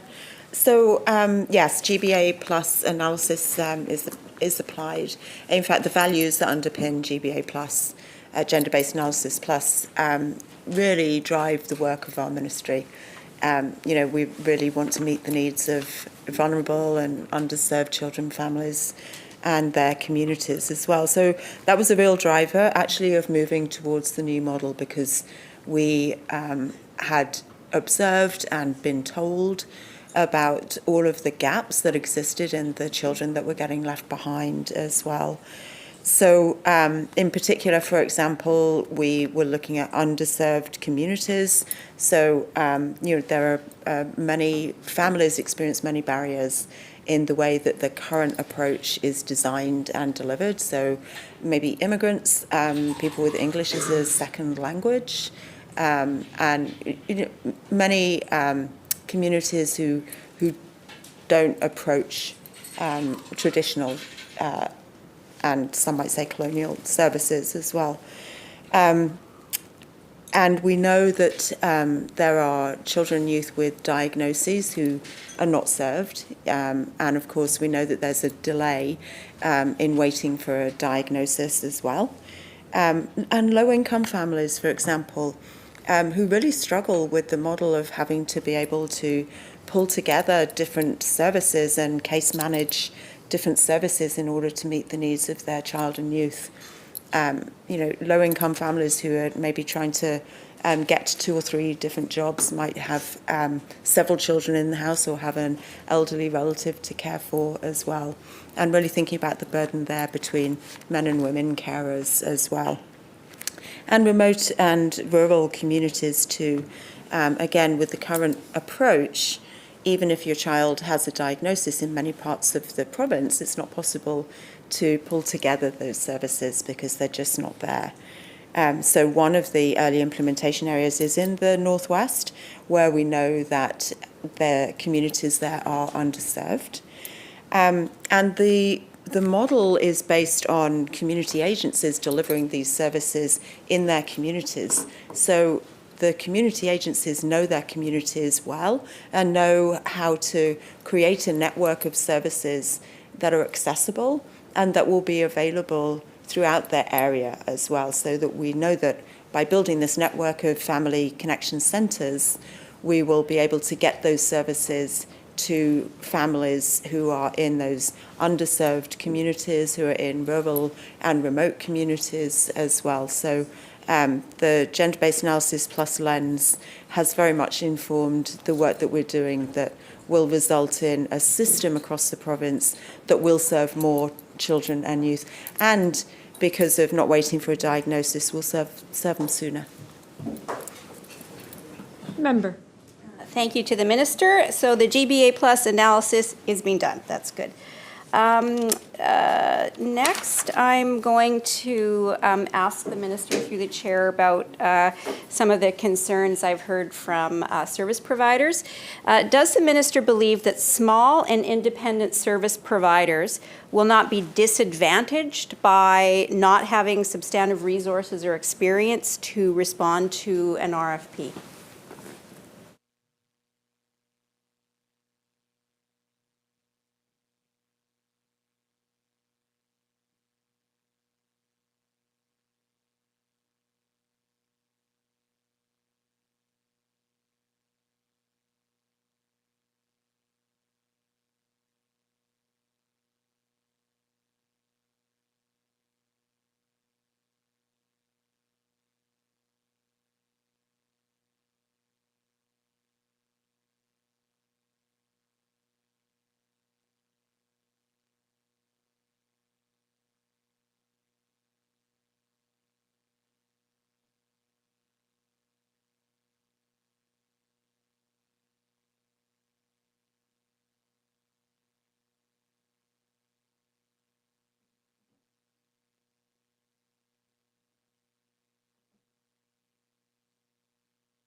Minister. Thank you, Madam Chair. So we work closely with an advisory committee. So we were looking at barriers and issues in relation to RFP processes. And so we've employed that learning into this RFP process. And the RFP is open to anybody. And so we want to attract the best proponents to apply through this process. Thank you, and thank you, Madam Chair. Unfortunately, we have so little time here. I'm going to move forward on just a couple other areas here. Can the minister explain, through the chair, the Minister of Education and Childcare's comments in estimates, and I'll quote the Minister of Education and Childcare, quote, "We don't yet have a sense of what the model will look like in those places where MCFD and education intersect," unquote. However, from last year's estimates, the minister or MCFD said the system is closely linked to partner ministries and agencies who will also provide assessment and support for CYSN clients. So can the minister explain why there seems to be a disconnect between the working closely with other ministries and Ministry of Education not having information on the impact of moving to the needs-based system?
Thank you very much, Madam Chair. So I can't speak to what the Minister of Education said, but I can reassure the member that there's a lot of work going on between the relevant ministries. So there is a staff-level working group that's working very closely together. There's also an executive-level working group as well. And, you know, we will make sure that there's good collaboration and communication and coordination between the family connection centres, the local education system, and Ministry of Children and Family together, because what we know we want to do is to bring together all of those agencies, that circle and community that is involved with children and youth, so that we can really accelerate that improvement for supports and services for children and youth as they move between different systems. We want to make sure that we're able to support them as seamlessly as possible. Member. Thank you. Thank you to the Minister for the answer.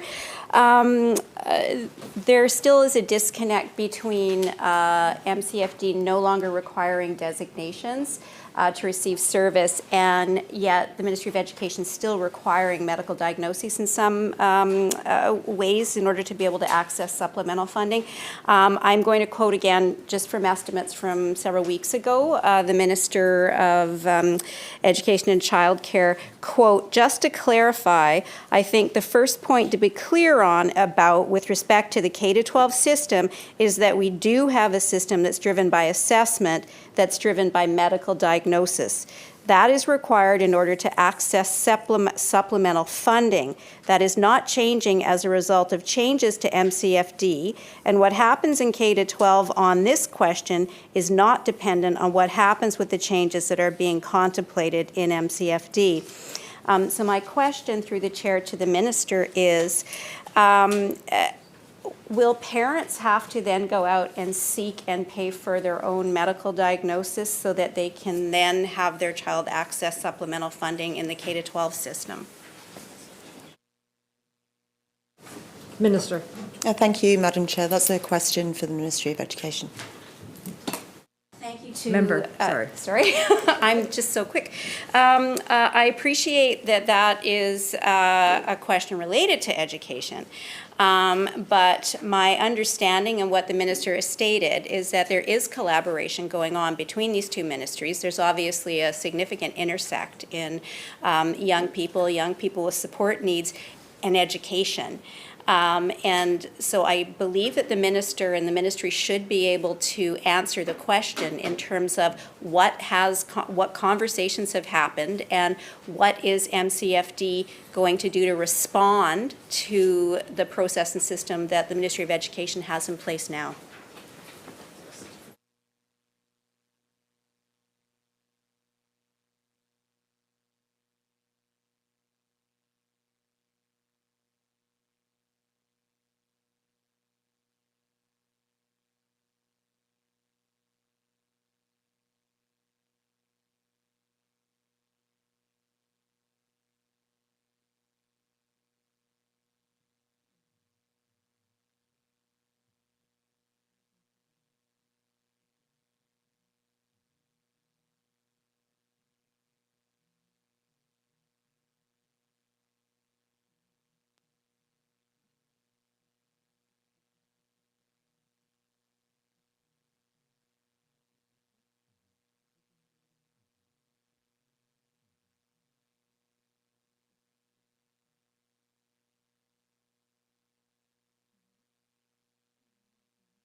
Minister.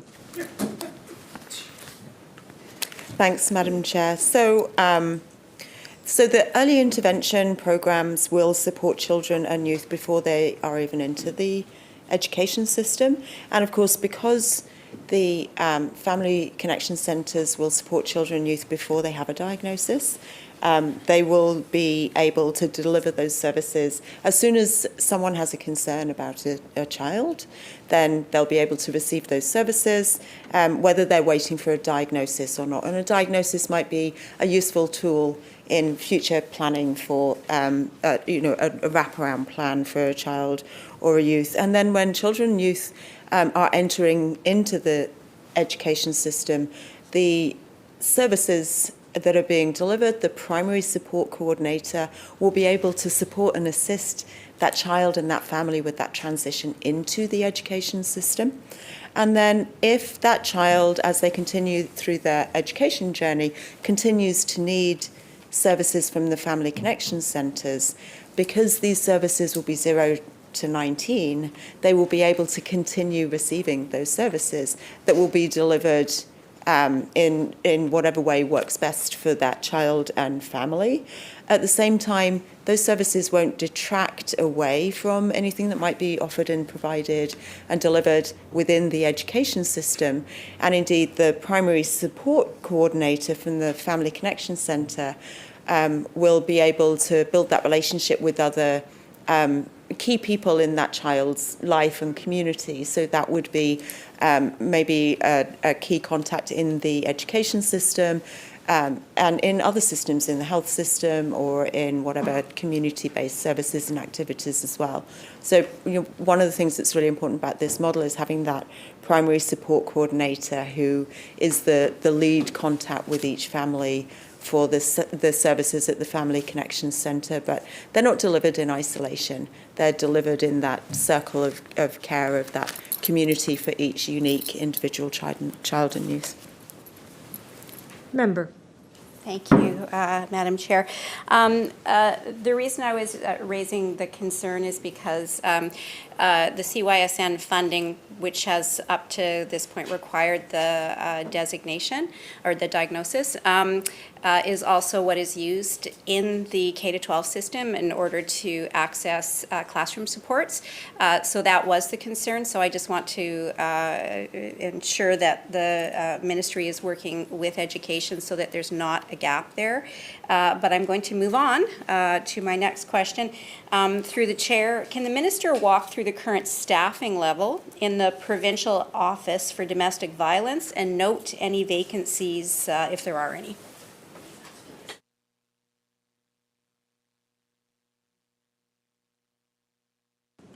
Minister. Thank you. That's not within the Ministry of Children and Family Development. Member. Thank you. May I ask the minister when that moved from MCFD? I know up to 2018, at least, it was still sitting with MCFD.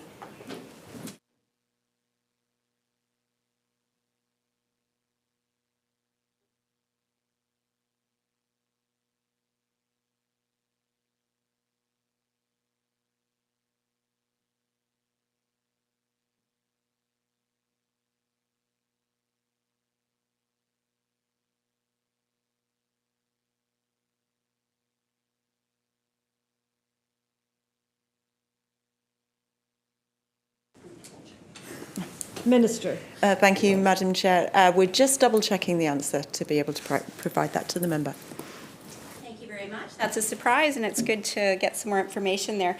Talk a little bit about benefits to youth in care. Many youth in care have experienced trauma and been victims of violence. How does MCFD ensure that children in care receive the benefits they're entitled to, such as the benefits under the Crime Victim Assistance Program?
Minister. Thank you, Madam Chair. So social workers are expected to work with children and youth who often are traumatised and work with them on an individual basis. So they will look at what needs they have, what their history has been, and are expected to be able to bring together the services that are needed. And they might also work with the public guardian and trustee as well. So it really is based on each individual circumstance. Member, pardon me. You promoted me. Just for clarification then, I'm referring, for the minister, I'm referring to the Crime Victim Assistance Program, which actually provides funding in certain situations where someone has been a victim of trauma and crime. So how does the ministry ensure, because this has not happened in the past, young people who actually qualify for that, who have been victims of violence, actually can access what is rightfully theirs? And I'm going to tack a second piece onto this because it's the same theme, is does MCFD ensure that youth and care are aware of and have access to the BC Training and Education Savings Grant of $1,200 a year to open an RESP?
Minister. Thank you, Madam Chair. So there are lots of different benefits that are accessible to different children and youth, and depending on their status and their experiences. And then there are other benefits that are also available to caregivers. And again, there are lots of different conditions and eligibility criteria around that as well. So what we would like to do is to offer to give you some more information as a follow-up, just because it is a bit complicated. But in relation to the Crime Victim Assistance Programme, it is within our policy that social workers need to work with the public guardian trustee to make sure that if any child or youth in care is entitled to those funds, that they've been made sure to access them. Member. Thank you to the minister through the chair, and I would appreciate that. Would be very helpful for me to have an understanding of how those benefits are managed. October of last year, Premier Horgan said, and I quote, "The coroner in her work records deaths as natural, accidental, homicide, suicide, undetermined. There is no, quote, overdose for children category. We'll talk to the coroner about this.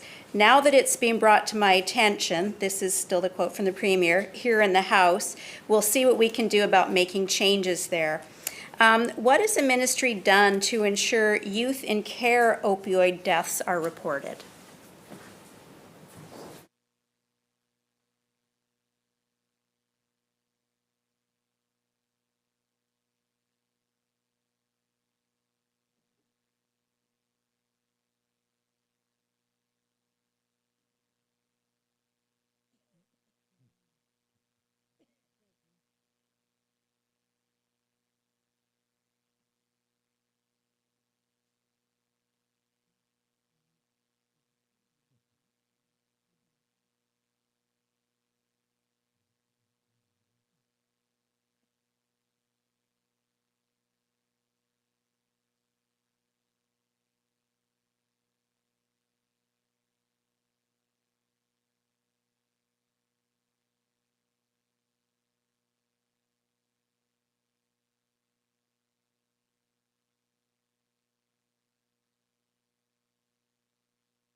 Minister.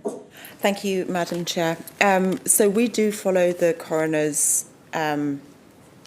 categorisation, and the coroner questions about the coroner should be directed to the Ministry of Public Safety and Solicitor General.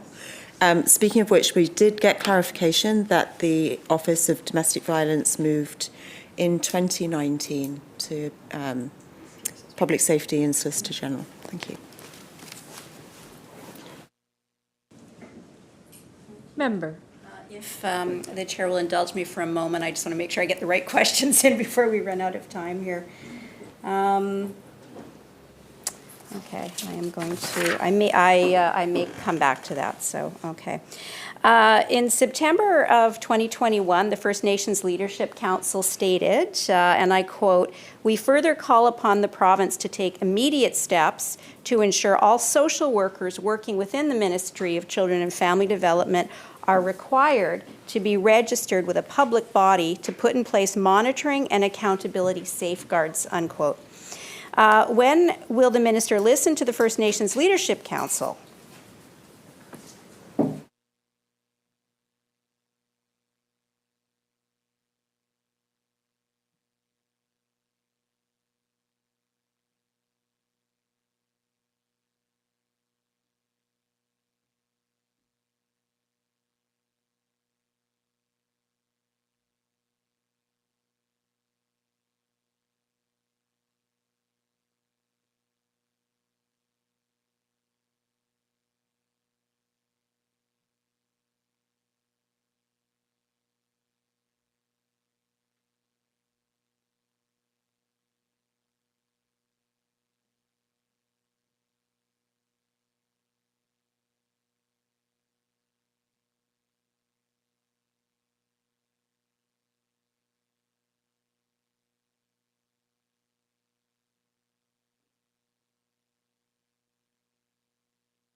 Minister.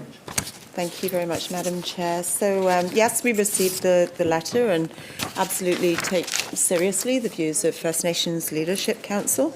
In actual fact, there's a lot of interest in social work governance and the social work oversight as well. So, we've listened to those who've been calling for a review of the social work oversight model, and we're absolutely committed to ensuring that social work practice throughout BC is professional and ethical and competent. So that's why we're actually taking on quite a large project to engage in a broad way with so many people who are stakeholders and interested in this discussion. So we'll explore what the strengths are, what the weaknesses are, what the impacts are of the current model, and we of course need to be exploring areas of equity and inclusion, anti-racism, reconciliation, and how social work oversight affects the many diverse groups who access social work services across BC. So we're engaging with a wide range of partners that will include First Nations Leadership Council and people who are impacted by and interested in social work oversight. That will include social workers, social work representative groups, Indigenous partners and communities, sector partners, our partners in the community social services sector, registered and unregistered social workers, and the public, of course, people who have been or might be in receipt of services from social workers. We know, of course, that social work oversight impacts Indigenous people who access social work services and those who practice social work both in communities, in Indigenous communities and in non-Indigenous communities and in urban communities. So we are committed to early, consistent and transparent engagement with Indigenous peoples in alignment with Section 3 of the Declaration Act and the UN Declaration on the Rights of Indigenous Peoples. We will engage directly with Indigenous peoples in BC who wish to participate, and that includes First Nations, Métis and Inuit people and organisations and communities as well. Over the past year, we've held initial conversations with internal and external partners to discuss the engagement scope and the approach, and the engagement will build on insights that we've gathered through those initial discussions, and we'll share a report on what we heard at the end of the engagement. Chair. Thank you to the Minister. In British Columbia, social work is a regulated profession with the exception of social workers working with MCFD have an exclusion to that. So perhaps if the First Nations Leadership Council isn't compelling enough, May 14th, 2021, there was an open letter to members from the BC Association of Social Workers who said, and I quote from that, at no time has the Act fully protected the title social worker or mandated registration for all social workers with the college despite significant efforts by the association and the college. The Social Workers Act does not require all BC social workers to be registered with the college, and therefore the Act does not fully serve the public interest. Will the Minister require all MCFD social workers to be regulated?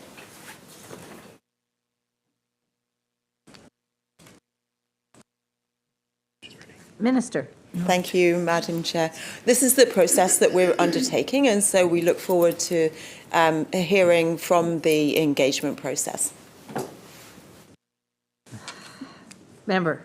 Thank you, Madam Chair. Is there currently a review of the complaints process happening within MCFD with respect to social workers?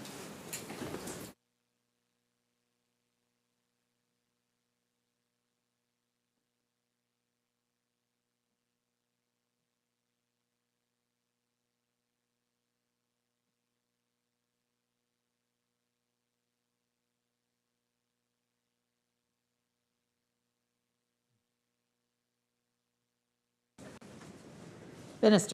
Thank you, Madam Chair. No, there's no review. Member. Thank you, Madam Chair. If I can correct the term I used when I said social workers. Currently, there is an internal MCFD complaints process. So if a family has an issue with the way that they've worked with a social worker, they're not happy, they don't think it went well, there is currently a system for actually making a complaint about that person who may or may not be called a social worker. So that may have been confusion when I said social worker, based on the last question. My understanding is that there's been some unhappiness with the current process, and that there is a review and the hope to put in a new kind of oversight or complaint process with respect to MCFD staff. And can the minister confirm, please, if that is correct?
Minister.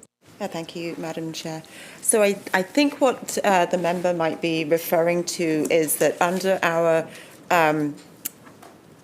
transformation of quality assurance, the Ministry's complaints programme is going to be redesigned to include an additional focus on outcomes for children, youth and families, as well as the current focus on compliance to legislation, regulation and policy. And there has been created a child and youth complaints circle so that creates an opportunity for youth and young adults, Indigenous elders, delegated Aboriginal agencies and MCFD staff to co-create recommendations that will shape the future state of how Ministry's complaints policy and practice involving children and youth should be created to result in better outcomes. Member. That's helpful. We're going to bounce a bit here just again to prioritize our time. Can the minister explain where in budget 2022 is the funding for the 4 prototype centres? Given the recent posting of the RFPs, have them open prior to the next budget being tabled.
For God's sakes.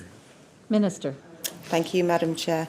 So in Budget 2022, on the line item of CYSN, Children and Youth with Support Needs, you will see that there is an extra $39.3 million for this year, this fiscal, and that is inclusive of the work on the early implementation areas and the service delivery that will be operational before the end of this fiscal year. Madam Chair, I would like to ask for a short recess. Yes, and thank you. All right. So we will take a short recess, 4.5 minutes.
All right, we'll call the Committee of Supply back to order. And I believe we're at recognizing the member. Thank you, and thank you to the minister for that answer. Will the minister release, through the chair, will the minister release the economic analysis that was done on the CYSN framework to the opposition?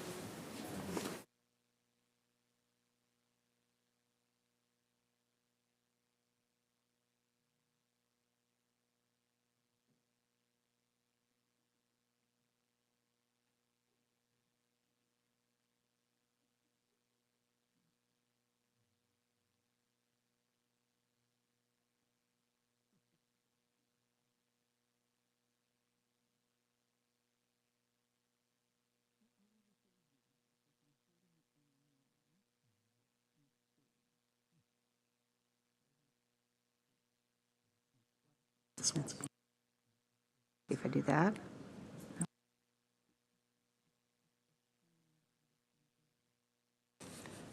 Minister.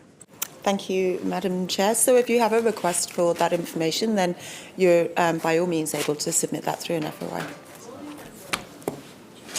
Reminder to members to turn off their sound on their devices, recognizing the member. I'm sorry, I apologize because I'm having trouble getting my mic to turn on. So when things are kind of stilted, that's the cause. I So am I apologize. recognized then? I Okay. recognize the member from West Vancouver, Capilano. Thank you very much. I'm disappointed with the minister's answer, but I'm going to move back to service provider questions. So my question to the minister through the chair, how will pay rates be determined for service providers? This is under the RFP that we were speaking to. Does the minister expect that current service providers, the majority being women-owned small businesses, will be earning less for the work that they are doing under the new hub system? And will administrative fees of service providers also be included in their compensation?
Minister. Thank you, Madam Chair. So we are in the RFP process at the moment, and we do have to protect the integrity of that process. So that isn't something that I would be able to answer directly in a session like this. As the member is aware, there's information available in the public domain. There are frequently asked questions, etc.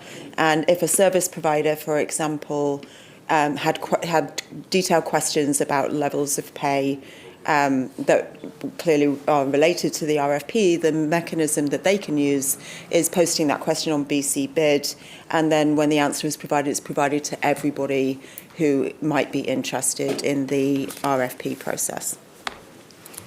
Member. Thank you to the Minister.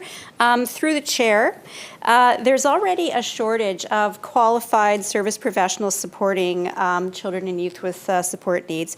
The nature of a bid process is to limit the number of suppliers and screen some out. How does the Minister see the reduction of service providers impacting the already small number of providers, while at the same time increasing the number of children being served?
Minister.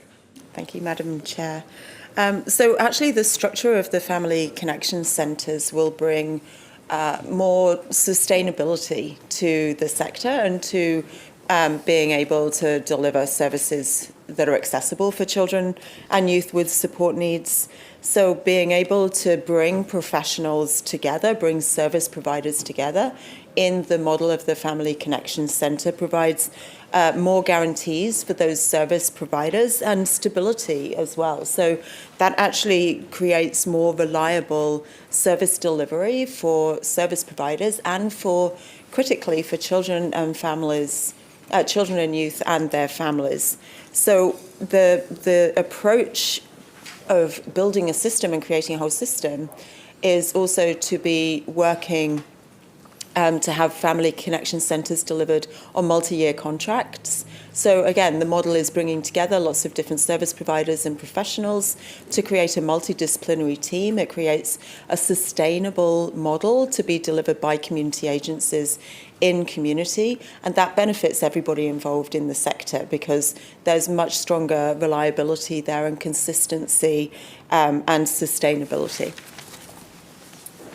Member. Thank you, Madam Chair.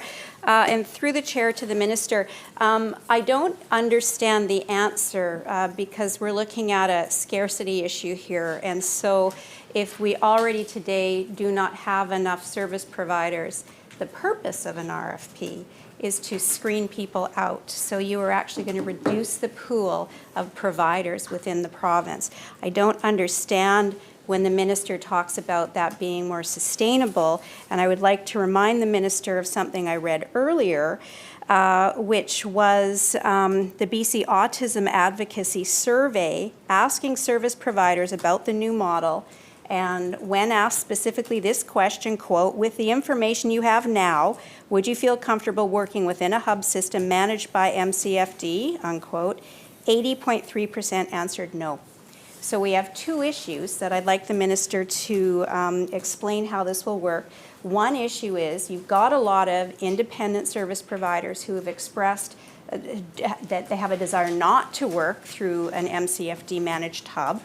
And the second is, should not all service providers who are currently providing services to children and youth with special needs, wouldn't they all be part of the system? And if they're all going to be part of the system, why are we doing this RFP process to screen people out?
Minister.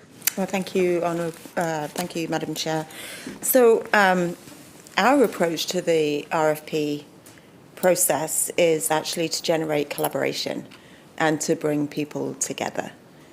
What we're building is family connection centres delivered by community agencies. And so we've been working with the community social services sector, and we've been working with them to identify issues and barriers within the sector in order to make sure that we're able to address those through this RFP process. And the sector has been telling us what issues they've been facing that have actually been causing some of the scarcity as well. So we're working really closely with our partners. And as I say, the family connection centres will be managed and delivered by community agencies, and they'll be multidisciplinary. And because the proposals will come forward from community, the community agencies will know how to work with a range of service providers and how to make sure that they build that sustainable model that's able to deliver services across their community, because they know their community and they know the services that are available in their community as well. And really the point of family connection centres is to bring those people together so that we get that enhancement of services, because we know, I've read far too many reports that tell me that vulnerable children, youth and families fall through the cracks. We know that working together and delivering services collaboratively in community is much more likely to be successful and generate positive outcomes for vulnerable children and youth. So the way that we've structured the service framework is to generate that collaborative model that's led by community from within community. Member. Thank you. To the minister, I'm just in a hypothetical scenario, just so I can understand how this works. Let's say I'm a speech language pathologist, and I currently have a number of clients who I am working with, children providing one-on-one services. So am I to understand then that if I wanted to continue delivering these services, would then need to be hired or contracted by a separate community social services agency who is then running a contract under MCFD? Or would I, as an independent woman-owned business person myself, would I be able to work directly? Do I have to have an intermediary? Or am I still able to work directly with families? That's not as articulate as I would like to be at this time of day, but I believe you understand what I'm asking. Thank you.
Minister. Yeah, thank you, Madam Chair. So if the member is asking about the funding arrangement, then in the future system, the province's relationship will be with the Family Connection Centre. And then the Family Connection Centre will have those relationships with service providers. Member. Thank you, Minister. Through the chair, so that if I am a speech language pathologist that I'm now working with young people, I don't have to worry about the RFP, because as an independent, like I would then, once the RFP, you have the FCCs, I would then contract with them directly as opposed to having to come through this RFP process. Am I understanding this through the chair?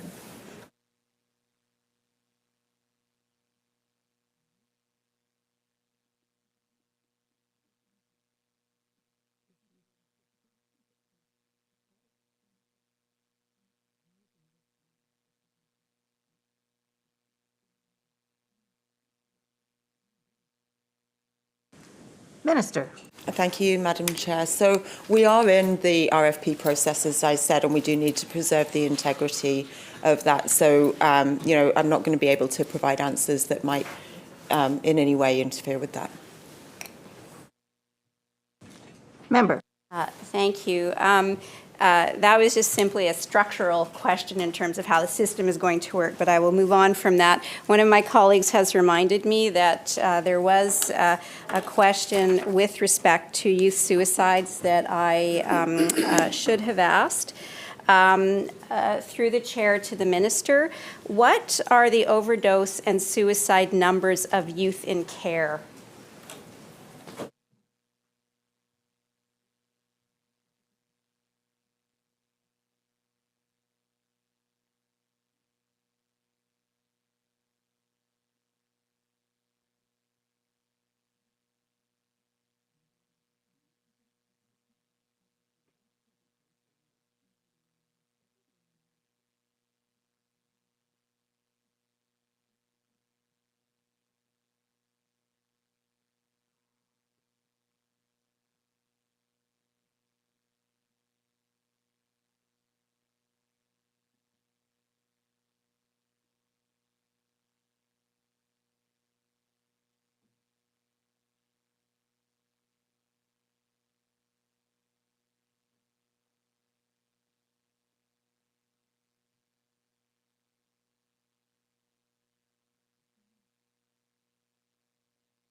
Minister. Thank you, Madam Chair. So between April and December 2021, there were no suicide deaths of children, youth in care. And in the same time period, there were 2 overdose fatalities of children, youth in care.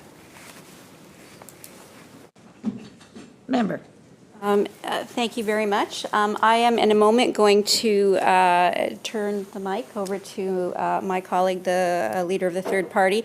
I would like to ask the minister through the chair as a closing comment if she can provide some statement or something for all of the families and service providers that have been contacting MCFD and contacting the minister, asking for her to listen and to stop the changes on CYSN.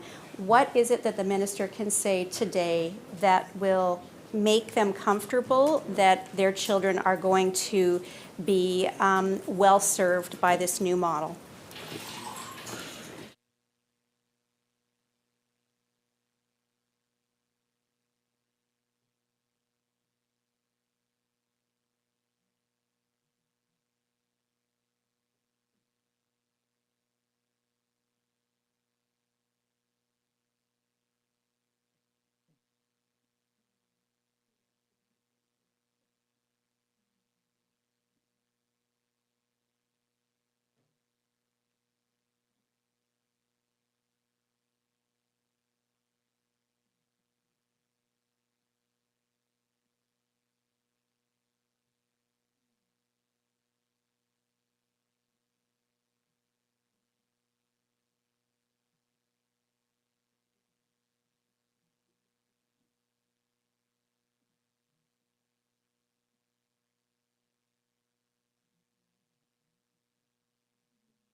Minister.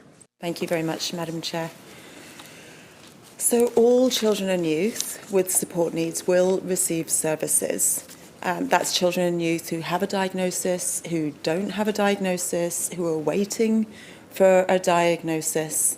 The system will be based on their needs, and it will be a provincial system that will bring services accessible services to children and youth and families throughout the province.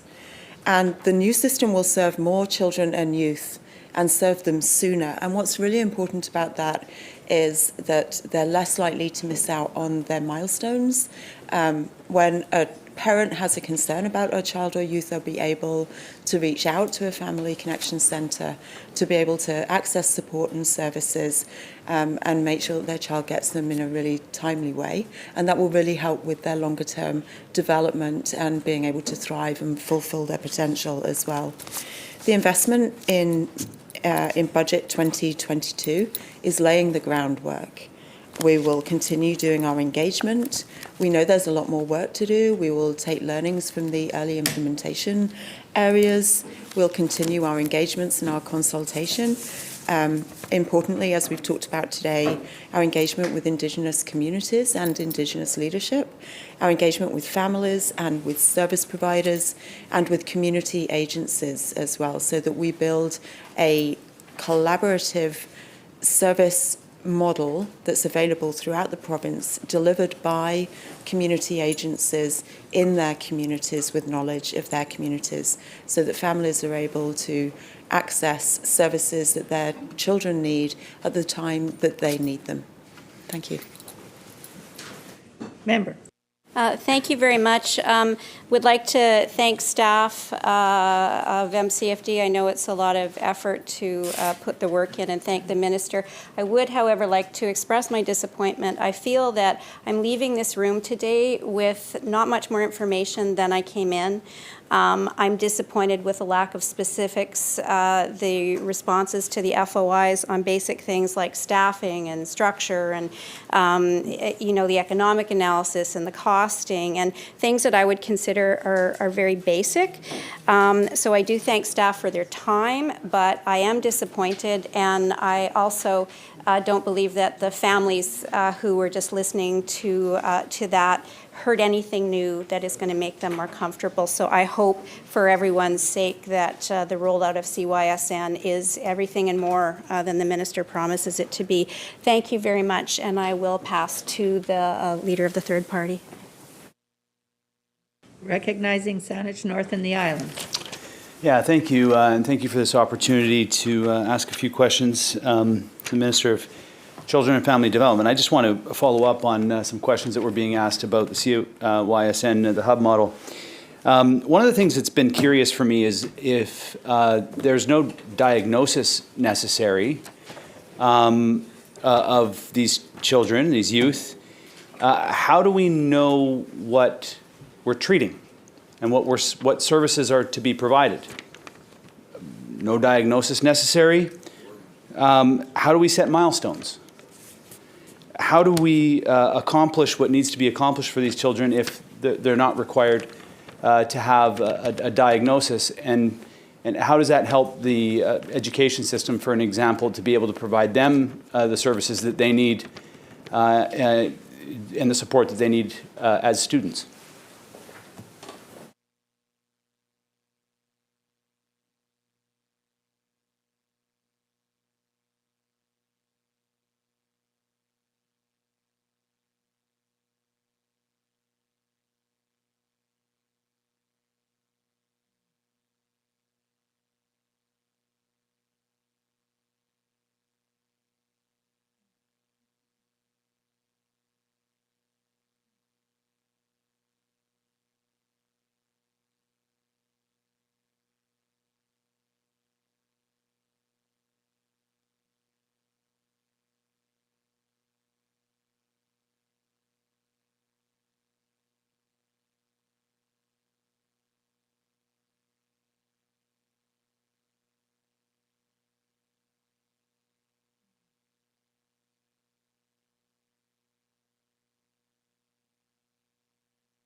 Minister.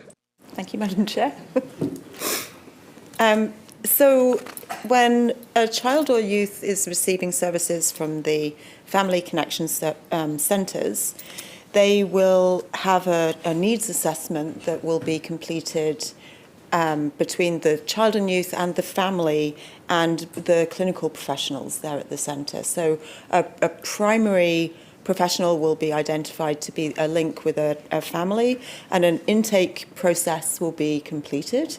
And so the therapist, it might be a speech therapist, occupational therapist, physiotherapist, will work with the child and youth and the family to do a needs assessment. And the model of the Family Connection Centres is to have that multidisciplinary team be able to work with the family and identify what the goals are with that child and youth and with that family, and to continue monitoring progress towards those goals as well. Part of this model is making sure that we're able to deliver that early intervention so that children and youth aren't at risk of missing out on key developmental milestones. So actually setting goals that are achievable and that are supported by the services is a really critical dimension of this model and this service delivery system. Now, a diagnosis could be a helpful tool, and diagnoses are not the responsibility of the Ministry of Children and Family Development. But what's really critical about the new system is that services aren't locked behind a diagnosis. So again, we are moving away from that unnecessary delay for children and youth to actually be receiving supports and services, and requiring services to be accessed based on a diagnosis puts lots of barriers in the way for many people. For example, families that are living remotely or in rural areas, families who find it difficult to access those kind of health systems, families who might be living in poverty, might not have the ability to get to be able to get into the system to get a diagnosis. So it's really important that as far as possible, children and youth are able to access early intervention, and those supports will be able to work with the education system and help children and youth make that transition into the education system. And these supports aren't taking away from whatever that child or youth might receive in the education system, and actually will work collaboratively and complement that, because all service providers delivering services for children and youth, if they work collaboratively, are able to achieve success better for those children and youth. Member. It just sounds so absurd, really. Just be honest with you, it's like, if you were to take any other medical condition, any other condition, and say, I'm not going to diagnose you, we're just going to start to treat you.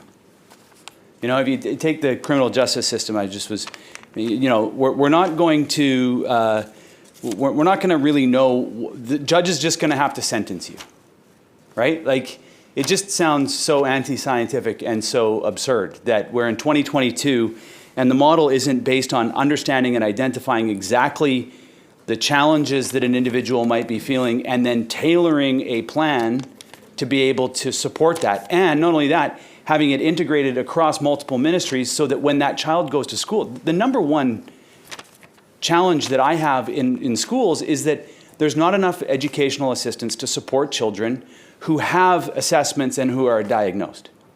And now we're sending that education system more children that, because the MCFD has decided that a diagnosis before treatment or before creating a plan isn't necessary, we're sending more children into that system with less resources and less ability to be able to understand how exactly to help that person. We're just going to give them speech therapists and everything without understanding what the clinical diagnosis is of there is a wide range of neurodiverse, I'm not sure, I don't want to be offensive, in the disorders or neurodiverse needs that children have. It just sounds absurd that we're not going to actually do the diagnosis at the beginning. Sounds very anti-scientific. frankly. Okay, so I'm going to switch gears here a little bit because there's many questions and we have very little time. I've been asking every minister about how it is that they're going to make sure that reconciliation remains a key and central focus of their ministry. Now, it's very clear that MCFD has been probably the most challenged ministry when it comes to the relationship with Indigenous people, and has probably, other than the Minister of Indigenous Relations and Reconciliation, the most interaction, unfortunately, with Indigenous families and Indigenous children. So I would like to know how it is that you as the minister is going to make sure that the reconciliation effort that's ongoing across all ministries remains a key focus and a key function of the ministry, remains a priority. But I'm going to be more specific with MCFD than I am with others. First, I would like to know, in 4.16 of the draft action plan, it talks about moving forward with jurisdiction over families. I'd like to know specifically what the timeline is for 4.16. For 4.17, I would like to know what the budget is to reflect the transition that's being talked about here. And the second and the third piece is around why is it that MCFD, we have in health and in education and in justice an acknowledgement that there needs to be a review of systemic racism. Why is it that MCFD is not doing a broad review for 4.18, or just in general here, I should say, an investigation of systemic racism within this ministry?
Minister. Thank you very much, Madam Chair. So just to return to something the member said before the question, we're not actually changing anything in the system of diagnosis. There will be professional assessments of need that will be completed. That will mean that needs can be met, goals can be achieved before children actually receive a diagnosis. Using professional expertise, it is possible for there to be early intervention based on assessment and be able to measure outcomes and measure progress for children. But on reconciliation, I want to start by recognising that this ministry does have a special duty and responsibility. There's been an over-involvement of this ministry in the child welfare system in the lives and families of Indigenous children, youth and families. And over-intrusion has caused harm and intergenerational harm. And we absolutely need to change, and we're committed to changing the child welfare system. We've started, but we have a long way to go to totally change the way that our ministry does its work and engages with Indigenous children and youth and families and communities. And we've started changing how we work with families and with communities and with rights holders as well. So the member asked about jurisdiction. We're currently at 5 coordination tables with 5 nations. And of course, the timeline is actually driven by Indigenous communities. But we're absolutely a committed and strong partner at those tables. We're there with the Indigenous community and with the Canadian government as well. We're very strong, very supportive. We're very happy to be at those tables, and we're absolutely committed to supporting jurisdiction in the way that all communities want to exercise their jurisdiction. This is the future. We are open to all Indigenous communities having the conversation about coordination tables, and the time is now. The time is now to do it. We also entered into our first Section 92.1 agreement with SIMC, and that was celebrated with amazing ceremony with the community, and they are working very quickly on a coordination agreement as well. So we're absolutely committed, and we will follow the pathway that is being led by Indigenous communities.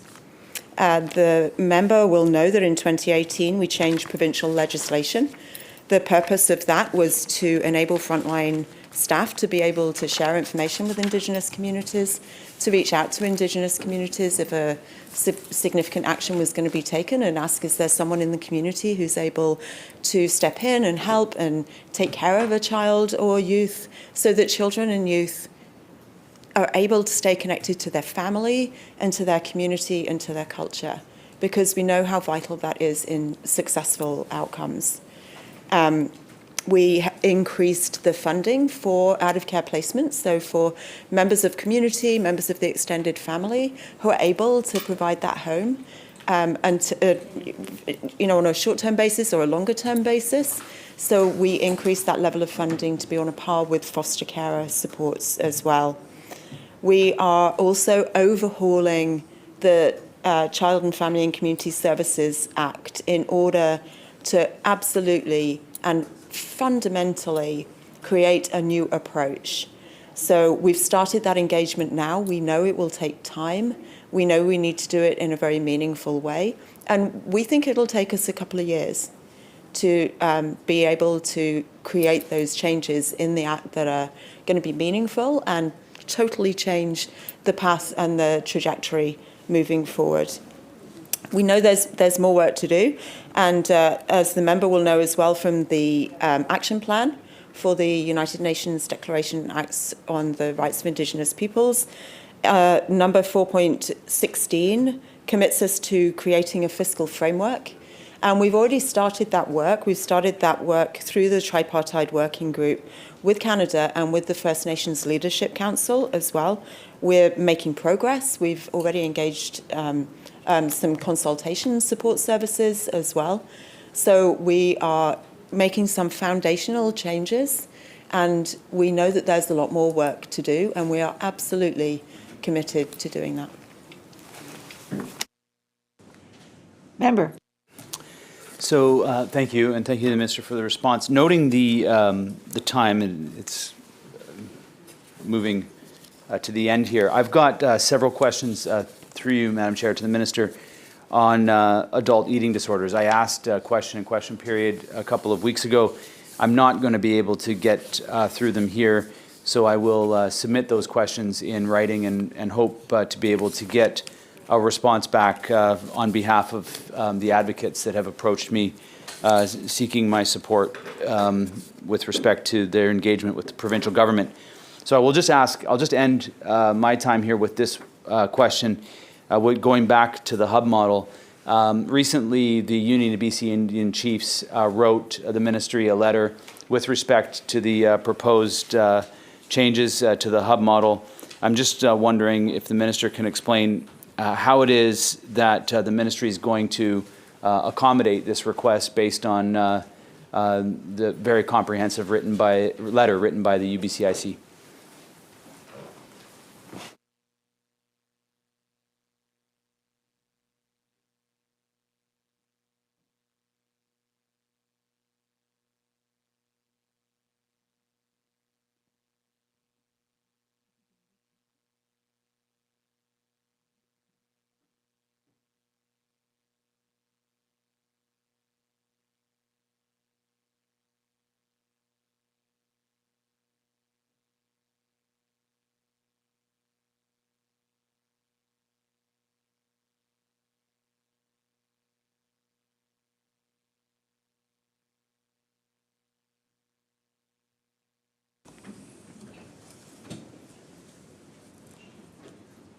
Minister. Thank you, Madam Chair. We're absolutely committed to continue working with the Union of BC Indian Chiefs to make sure that their questions are answered and to make sure that we can provide detailed information to them, because we are absolutely committed to making sure that we build a system that delivers culturally safe care and that we deliver more and better services for children and youth with support needs. I'll be continuing that work that has been a priority for me because I've been having regular meetings with the First Nations Leadership Council, and so that work will continue. In the meantime, we have engaged an Indigenous firm to do the work of consultation, and they will be doing additional engagement with Indigenous leaders, rights holders, partners, families, and service providers, and the findings from that work will be incorporated into next steps as we actually finalise the provincial implementation, which is going to be operationalised in 2024. Member. Thank you to the Minister for the response. It's if I may have misread this, but the Union of BC Indian Chiefs represents a number of the nations, the rights and title holders, and their letters usually come through motion. And my understanding is that they requested that this process be paused while that work is ongoing. Is that the case? And if so, will the Minister be pausing the work while that consultation happens?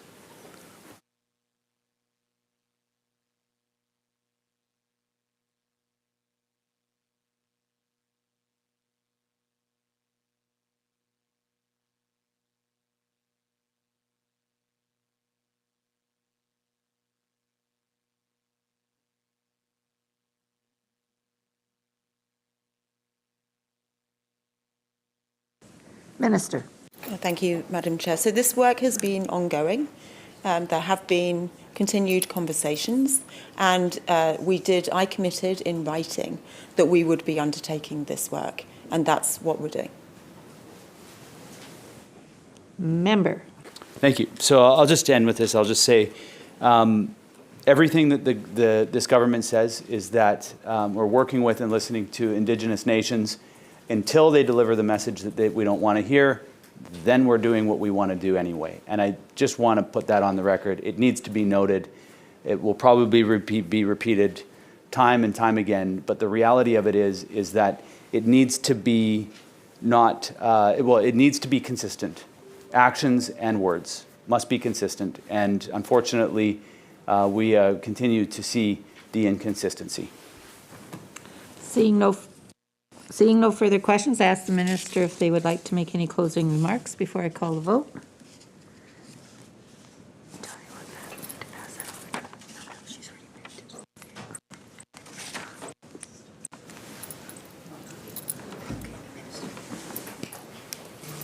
Minister. Thank you very much, Madam Chair. Well, I want to say thank you to all of my colleagues who have come in and engaged in discussion and dialogue about what's really important and critical services throughout the province of British Columbia.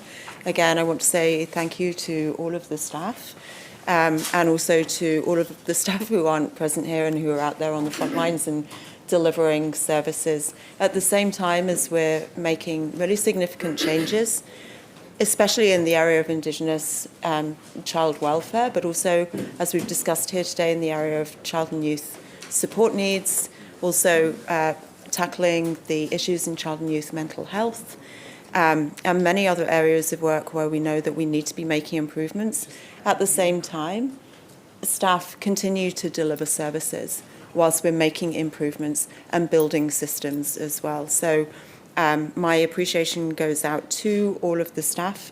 Our approach is to make sure that we work in partnership with community agencies, Indigenous partners, children, youth and families, and our commitment is to make sure that we continuously improve and we deliver the best services and supports for children and youth throughout BC. Thank you. Thank you, Minister, and all members. Hearing no further questions, I'll call the vote. I'll call vote 20. All those in favor? Aye. Opposed? Carried. This committee now stands adjourned. Oh, hang on. Oh, yeah, of course, there's one more motion. I knew you had to do something.